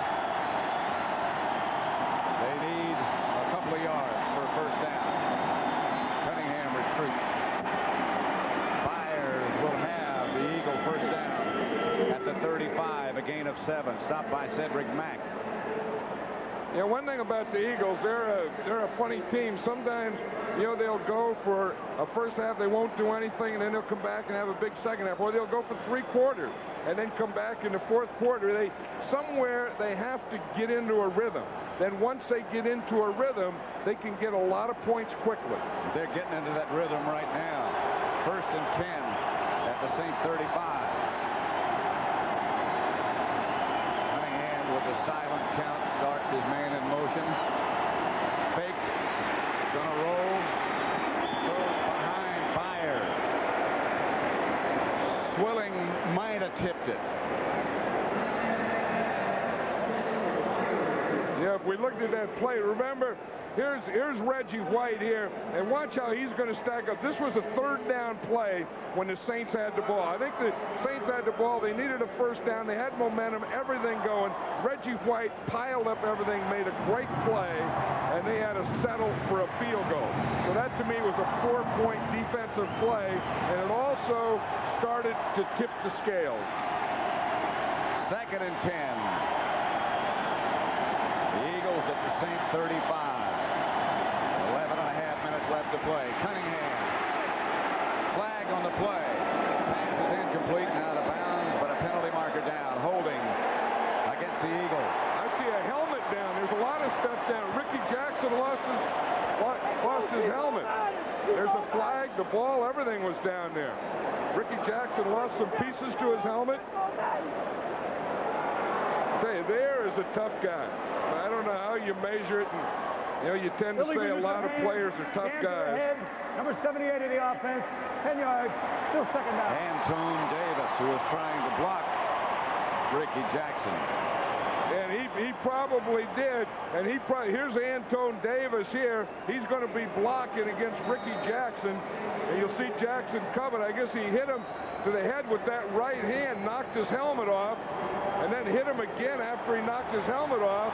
But Jackson just kept coming. It didn't make any difference, did it? With or without helmet. 2nd and 20. Now the Saints can turn him loose. Not that he don't ever play. Kabire. He got back about 9 or 10 of those 20 they needed. Cook and Vaughn Johnson made the stop. And again, they're in the 4th quarter, and I've always felt that the first thing you do, because remember in playoffs, this is true sudden death. There's no one period of overtime. You play until someone wins. I've always felt when you're behind, you play for the tie first, then you go for the win. So the Eagles need 10 points, a combination of a touchdown and a field goal, and it can be in either order. 3rd and 10. They might be just a little far for a field goal if they don't pick up a few yards here. Cunningham going deep. Touchdown. Fred Barnett, a diving catch, spectacular catch. From 35 yards away. They had him covered. And he's the type of guy that can do that. I've always said Fred Barnett is one of the best deep pass receivers in football. He can do it against man. He can do it against zone. He can do it against double coverage. Here it is again. They had double coverage. They have 2 guys on him. Fred Barnett goes up and catches the ball. I think you just have to keep doing that in a game. You do that 6 or 7 times a game, you'll get 2 or 3 touchdowns. That'll make a lot of highlights. Extra point by Ruzek is good. Barnett has 2 touchdowns, 4 catches. And it's 20-17 with 10:37 left. What a catch.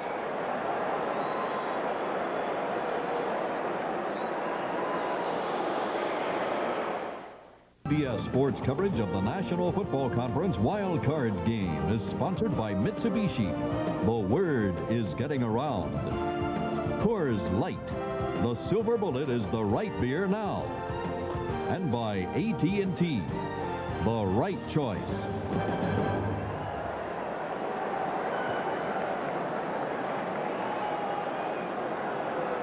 Pat Summerall, John Madden, 20-17. The Saints lead the Eagles by 3 with 10:37 left to play. Oh, they aren't going to say the Saints are too conservative. They're probably going to question those 2 third down plays. One where Reggie White made the great play, and then again when they had 3rd and short, they went for the pass and went incomplete on it. This is Dunbar. He's going to bring it out of the end zone from 2 yards deep. Dunbar tripped up and fumbled, but he was down. 28-yard return by Vaughn Dunbar.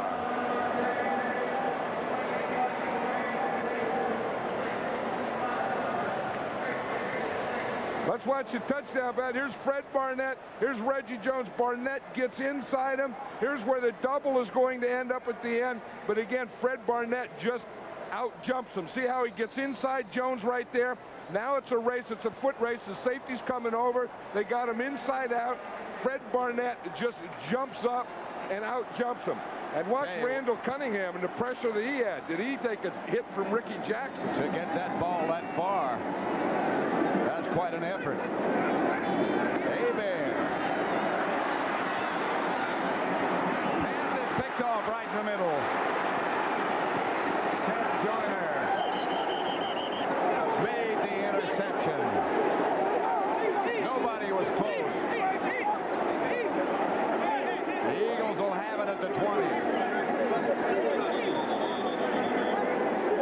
The discussion continues. Boy, we're talking about words like intensity, about finality. I think these pictures show it here. Seth Joyner is going to make the interception. Hebert has to scramble a little. See, he starts to move out here. He gets pressure. He throws across his body.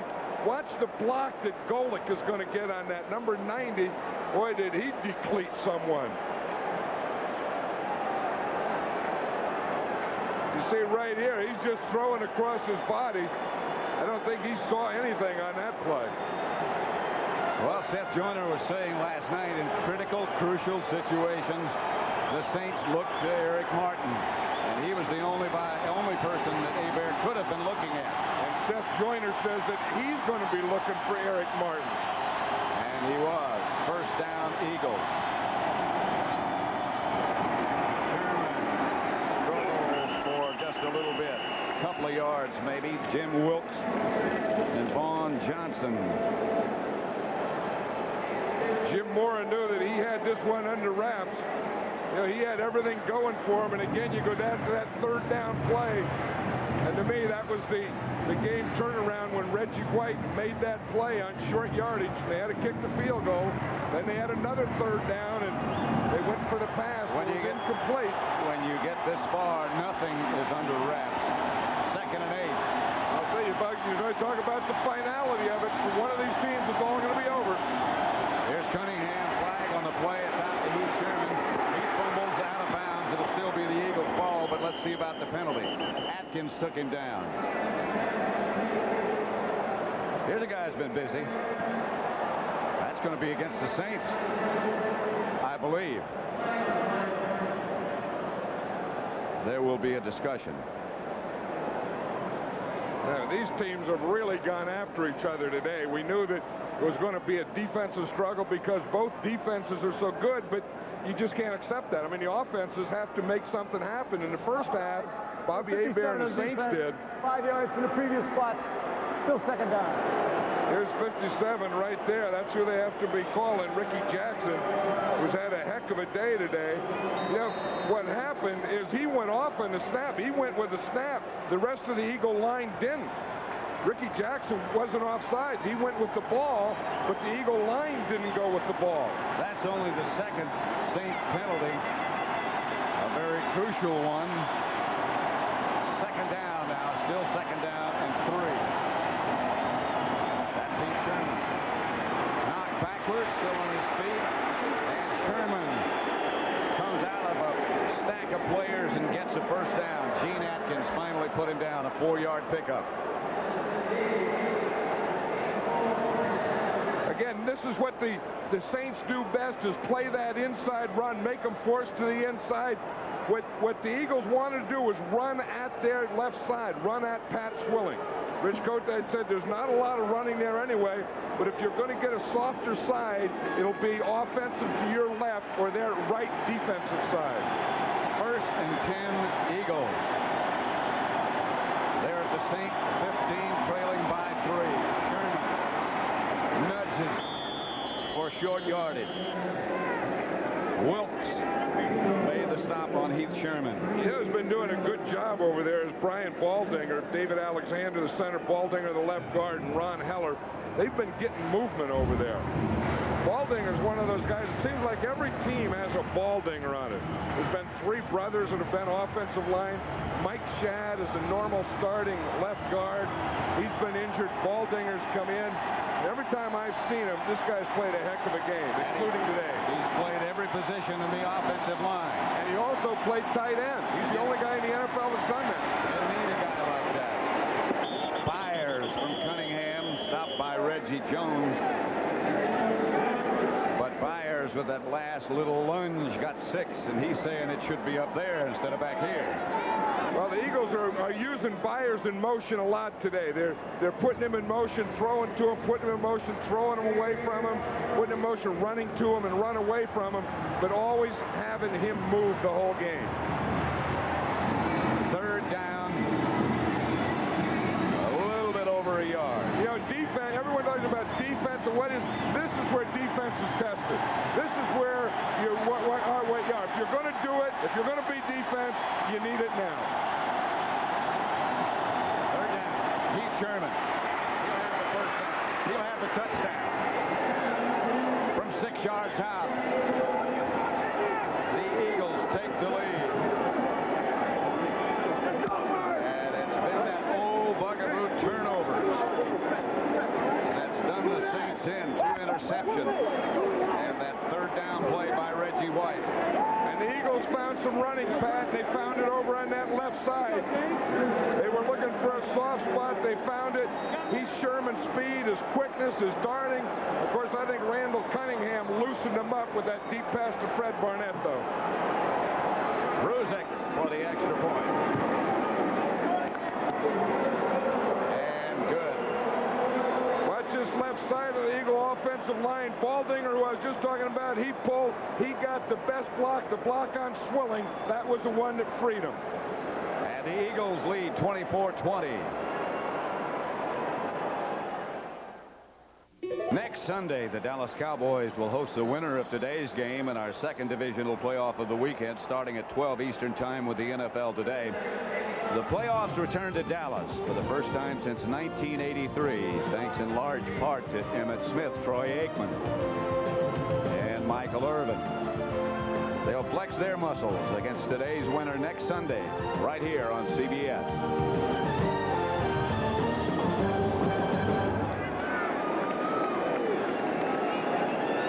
That'll be something there, thanks to those players and to Jimmy Johnson and his staff, a staff that I think in a short time has developed into one of the best in the league. They've done a whale of a job. Ruzek's kickoff. Flying over Dunbar's head and out of the end zone. And another look, John, at the touchdown. Well, you know, we're talking about the old guard. Watch Baldinger. He's a left guard. He's going to pull out here, block Swilling here, and that's the block that's going to free Sherman. You see him, boom, boom, right there. He gets him just enough to give him that soft corner out there. And that's a tough block to cut a guy like Swilling like that. Yeah, because you're starting from the inside and you have to hook him.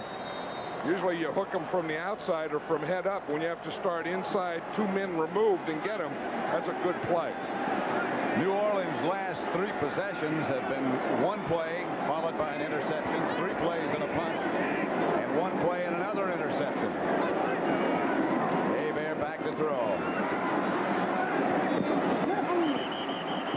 Pass to Early. And a flag on the play. And that came from that area, Pat, where they usually call it on or against the tight end. You know, that guy that's deep in the middle, he's usually watching or keying the tight end, and it's going to be against the Saints.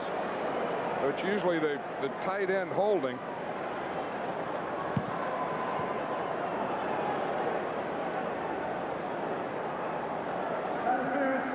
Offense, number 84, 10 yards, still first down. Call against Martin. I would imagine Dale Hamer, the referee, might check out the parts on the way home tonight. Oh yeah, I mean, on any NFL game that on Monday every player in the league gets up and he's stiff and sore. Dale Hamer is going to wake up stiff and sore tomorrow. Hayward is the setback behind Hebert. Back to throw it. Batted back into the end zone. This time it's hit by Mike Golick. Golick's made a couple of big plays here at the end, and that Seth Joyner interception, he's the guy that made a big block. Then watch him, number 90 in the middle. He's just a cop. He's watching out for draw, for screen, staying on the line of scrimmage, and again, taking away a passing lane with his hand. You see, you get the pass rush, and then you take away the lane with your hand. he goes to throw and come back, you jump up. Then you just put your hand in that lane. 2nd and 20. Eagles up by 4 points. Bears screen pass to Dunbar. All over him is Byron Evans.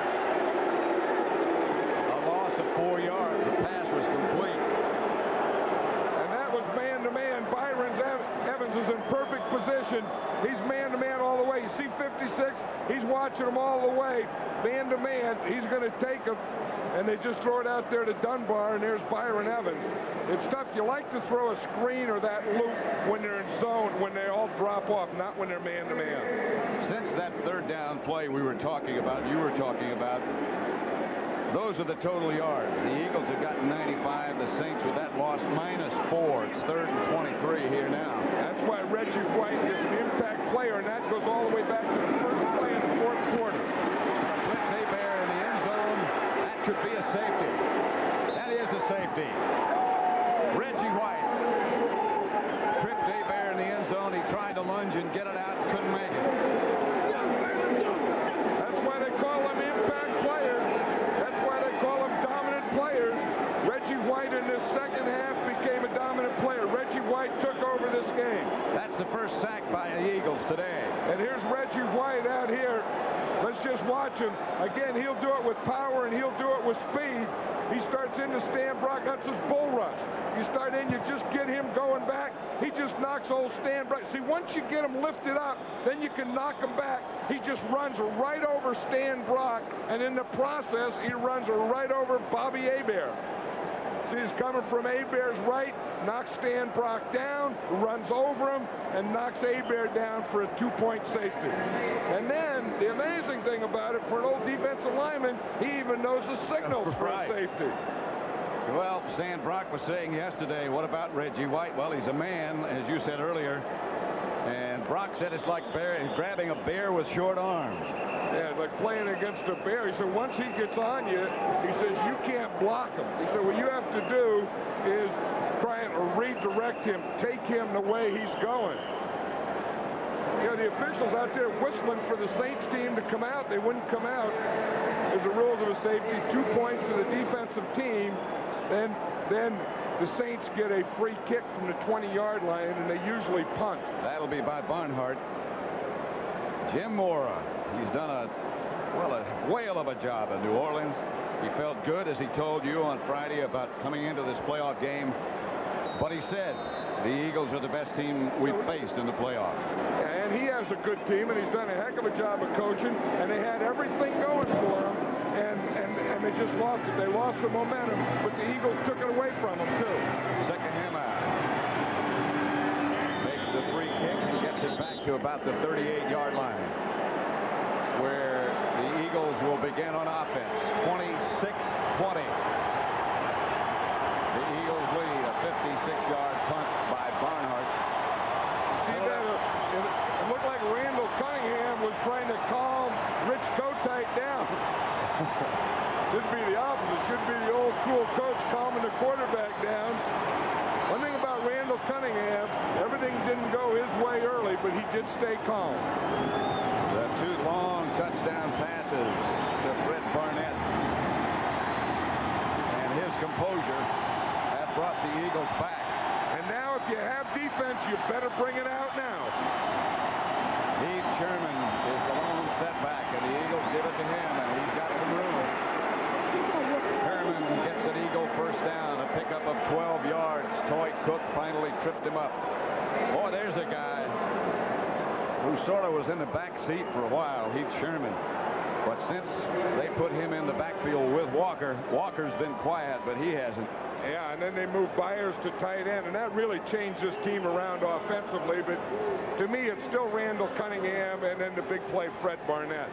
But today, this guy Baldinger's done a heck of a job. I mean, you hate to pick out Brian Baldinger, but he really does. He and Heller on that left side, that's where they've been getting all those yards. In this second half, they came out, and that side had a good pep talk, that left side of the Eagle offense. And they've done a good job keeping. This is Sherman again, straight ahead. A pickup of 6, stopped by Atkins. What do you think about the job Heller's done? We haven't heard much from Swilling as far as rushing the passer is concerned, and he's one of the best. Yeah, Heller's done a good job. I mean, he's one of those tough guys. He brings a defensive mentality, a scrappy mentality to the game. He'll fight everything. He's not the quickest guy on a pass protection, although, as you say, Swilling has been quiet today, but he's a very good run blocker. Reggie, you don't want to start congratulating too soon. Nope. Not in this deal. Not here. Well, you don't congratulate, start shaking hands now. 2nd and 4. Sherman again.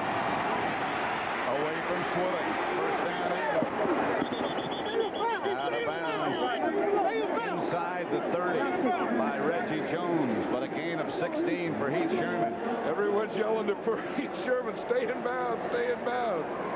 But they have dominated the second half, this Eagle offense, and this Eagle offensive line, and these running backs. Heath Sherman has really dominated this New Orleans Saint defense. And he just got over 100 yards, in fact, 106. He's also caught 3 passes. And you saw Fred Barnett down there tell, stay in bounds, stay in bounds. Keep that clock going, 3:46. Look at the rushing yards this half when you need it. Walker this time. Stacked up at about the 28, a gain of 2. Ricky Jackson. Today's game was produced by Bob Stenner and directed by Sandy Grossman. The coordinating producer of the NFL Today is Eric Mann. The NFL Today was directed by Duke Struck, and the senior producer of the NFL on CBS is Ed Gorin. That's why when you talk about the best defensive lineman in football, you have to say it's Reggie White. Certainly, he is among the elite. He can dominate a game. Yeah. He can come in and take over and dominate and win a game, and I think he did it in this game today. This is Walker. And out of bounds. Just a little bit shy of a first down. He got 7, however, as Vaughn Johnson put him down. You also think of the job that the Eagle offensive line has done. Randall Cunningham has done. Fred Barnett getting open against any kind of coverage. And, of course, Heath Sherman, when they needed the running, Heath Sherman was the guy who got it for him. Timeout, New Orleans, with 2:48 left to play. And Seth Joyner, he knew that Eric Martin was going to catch those passes in there. Eric Martin started out with a lot of success catching those passes in there. And at the end, it was Seth Joyner who had the last laugh. He got that interception that set up the touchdown. This game is presented by authority of the National Football League, and this CBS telecast is intended for the private use of our audience. Any rebroadcast or other use of this telecast without the express written consent of CBS, the New Orleans Saints, and the National Football League is prohibited. There's Stan Brock, the 13-year veteran, has been through it all here at New Orleans, has had to live with the fact New Orleans Saints never won a playoff game. Hey, that's tough. I mean, to do so well to come so close and then not get over that hump, that hump will always haunt you. 3rd and short. Heath Sherman. The line of scrimmage. Didn't get it. Swilling made the tackle, a loss of 2, and here comes the Eagle field goal team. I think the Eagles were probably playing for field goal there, Pat, knowing that with a 6-point lead, a field goal would give them 9 and then take it out of being able to be beaten by a touchdown. This is an Eagle timeout as they get their field goal team in with 2:40 left to play, and the Eagles up 26-20. That was a good defensive play. I mean, if the Eagles get that first down or go on in and score, then this game can be over. The only way to make it not be over was to make that defensive play. 4th, and it looks like about 3 yards, perhaps. They've got the field goal team in with Eagles holding. This was not an Eagles timeout. The first indication I got was that it was a Eagle timeout. I couldn't believe that, and I was right in not believing it. It was a New Orleans timeout from 39 yards away. Ruzick with Eagles holding.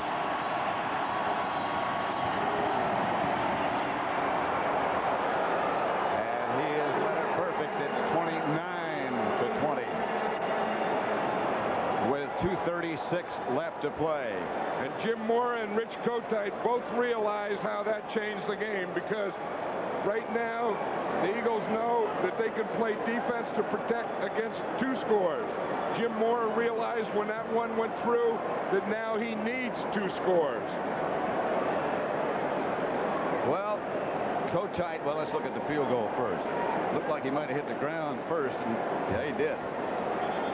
Wasn't clean, but it was far enough and good enough. Yeah, and it was high and straight down the middle, and darn near went into that basket up there. They give him 5 points if you hit it in the basket. You know, the Saints are taking a lot of time in their huddle on the sideline on special teams, and the referee keeps whistling them to get out there, and they won't get out there. They're staying in the sideline. They did this after the safety, too. Everyone starts whistling, saying, get out there, and they won't come out. They got a lot of talking to do. They can't take too long or they'll get a penalty. I don't know if that's going to be a big factor, but it would let Ruzick kick off. Well, and certainly kick it out of the end zone. One thing in that situation, there's no clock running, so there's no time against that, but the important clock that's running says 2 minutes, 36 seconds with a score 29-20. That's what the Eagles have to protect and what the Saints have to fight against. Boy, you think about the 2 games today, Houston and Buffalo, and what happened in that one. You get ahead and you start to get a little conservative. You start to try to protect that lead, and look what happened. Look what happened to Houston, and look what happened to the Saints here. I think a big part of it here, what happened to the Saints, you have to give credit to the Eagles, too, because they came and they were given a little, but they took a lot. They totally dominated the second half, no question about it. Ruzick's kick going to be handled by Newman. And he's down at the 15. 15-yard return next Saturday at 3:30 Eastern Time, the NFC Divisional Playoff game. Washington at San Francisco. That's where John and I will be. And next Sunday, either New Orleans or Philadelphia, whoever wins this game at Dallas. Right now, it looks like the Eagles can start making reservations. Anything could happen, but remember the last time they played the Cowboys, Emmitt Smith had a great game. We did that game, and I think that was Emmitt Smith's finest day. From Andy Harmon, just throws it on the ground. Hit hard by Harmon, knocked backwards. You know, Andy Harmon has made some plays today. He's made some plays as a linebacker when he would fake the rush and get up there. He's come in and become a pretty solid player. You see, he's number 91 there. He gives that slap to the, to the shoulder, to the left-handed shoulder, goes on inside straight up at Hebert. He has been a big surprise and a very solid performer for this Eagle team. Of course, the loss of Jerome Brown devastated this Eagle team. Andy Harmon was one of the guys who stepped in to help.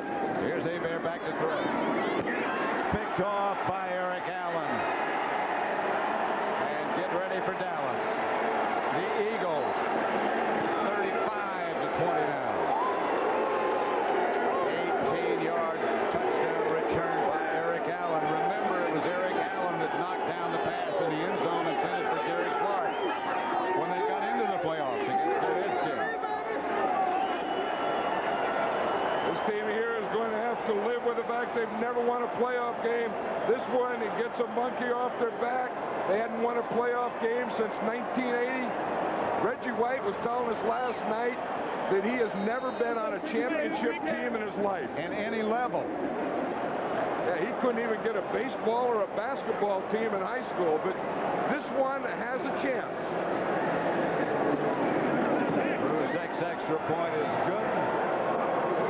And the Eagles just taking over in the second half in New Orleans on the road, lead it by 16 points now. 2:17 left to play. You know, and I still think you go back to that play and that third down play that Reggie White made. I think that turned around the whole game.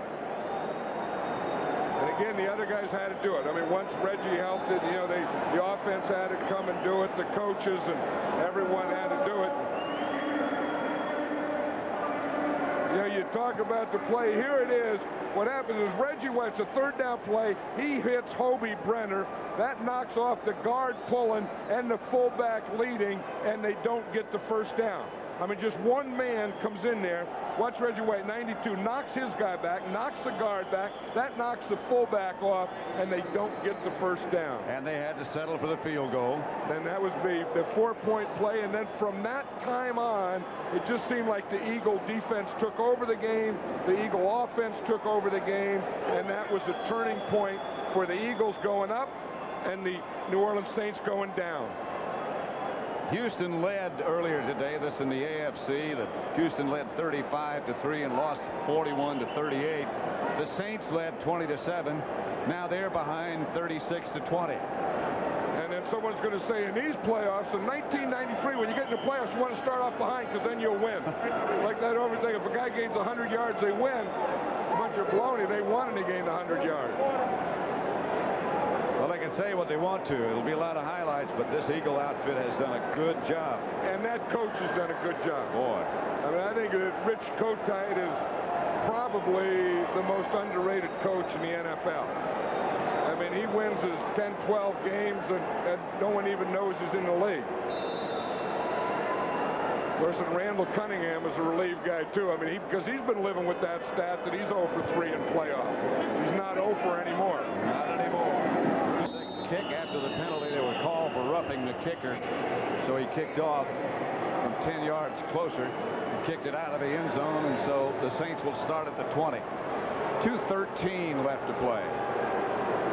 And someone said to us in the elevator this morning when we were leaving the hotel, if the Saints lose, I'm going to have the blues. There's going to be a lot of blues in town tonight. And you can tell by the crowd, the absence of the crowd. This was a full house going crazy. And now it's about a quarter full house, very quiet. But the Eagles made them that way. I mean, the Eagles did it the second half. Here is Hebert going to take off, not throw it again. Stopped by Mike Flores after he scrambled up the minute for 5 yards. And we get the 2-minute warning. The Eagles leading by 16 points, 36-20. Back at the Superdome in New Orleans, the Eagles, after being behind 20-7, have taken the lead and taken the game away from the Saints, 36-20. The winner to go to Texas Stadium to play the Cowboys. The Redskins and the 49ers next week here on CBS. There, as it bounced off the hands and pads of Vaughn Dunbar.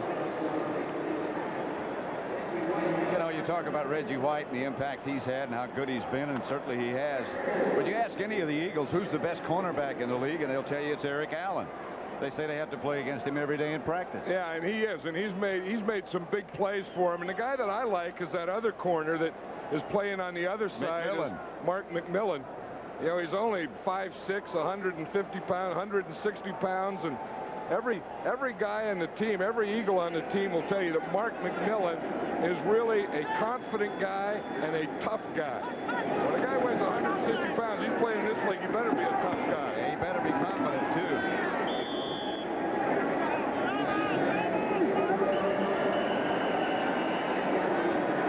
Six-yard gain.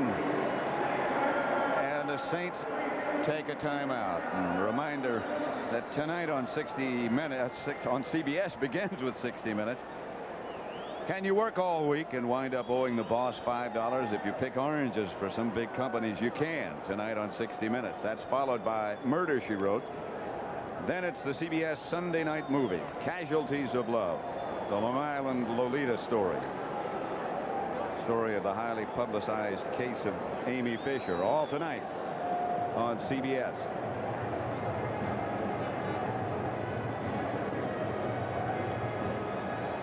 Yeah, you look at Mark McMillan, like I was talking about, he's always moving, he's always celebrating, he brings life to the team, he brings celebrations. When you're only 5'6" or 5'7", or what he is, you have to have low fives. The guy is always moving. And I'll tell you, every player on this defense talks about Mark McMillan. You know, you talk about, they got the Seth Joyners, the Byron Evans, the Reggie White, the Clyde Simmons, but they'll always mention how much Mark McMillan means to this defense. Right from the beginning of training camp, they pay tribute to him and to Rich Kotite.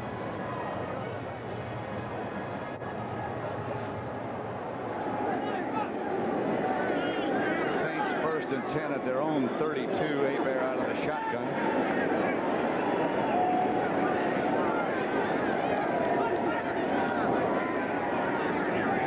Outside the margin, incomplete.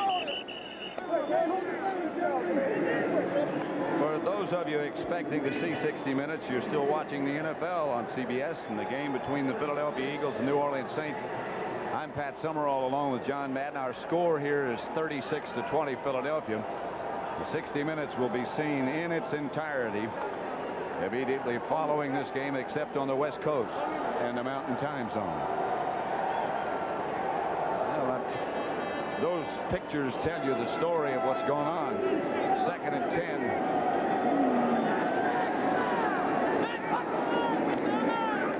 Here's Hebert, chased by Reggie White.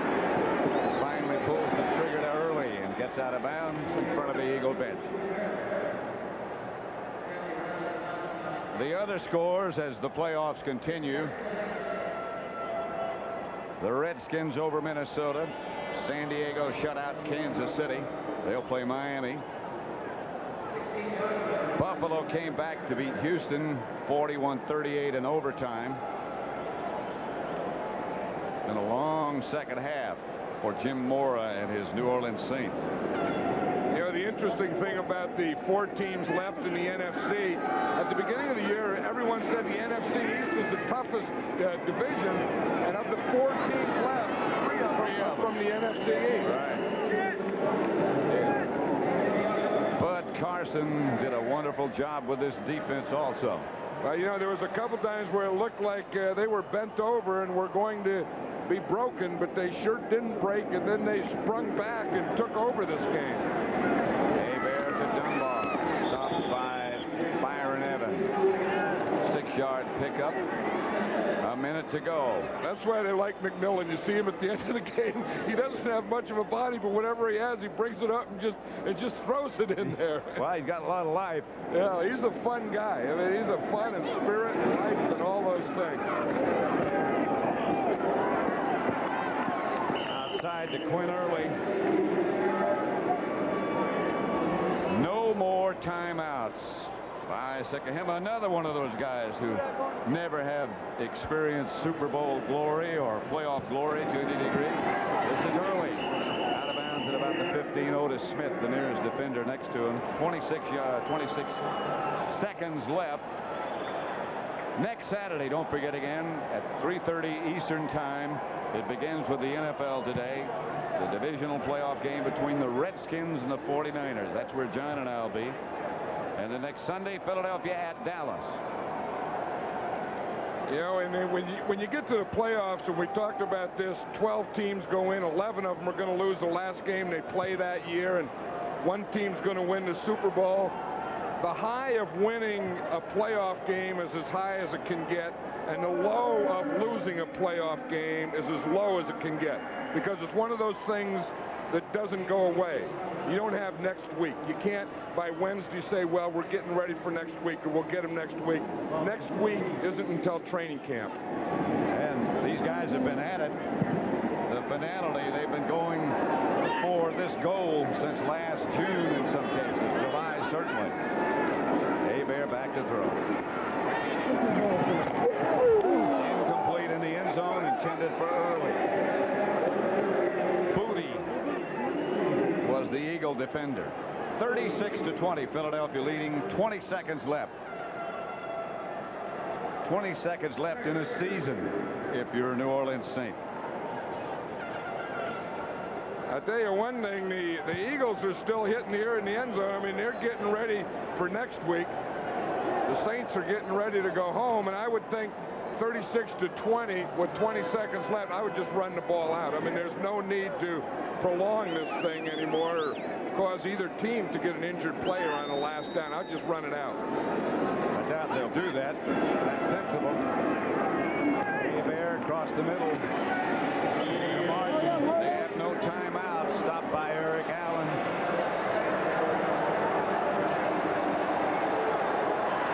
Richie Kotite. Hey, he knows he has it. He deserves it. Saints will try for one more.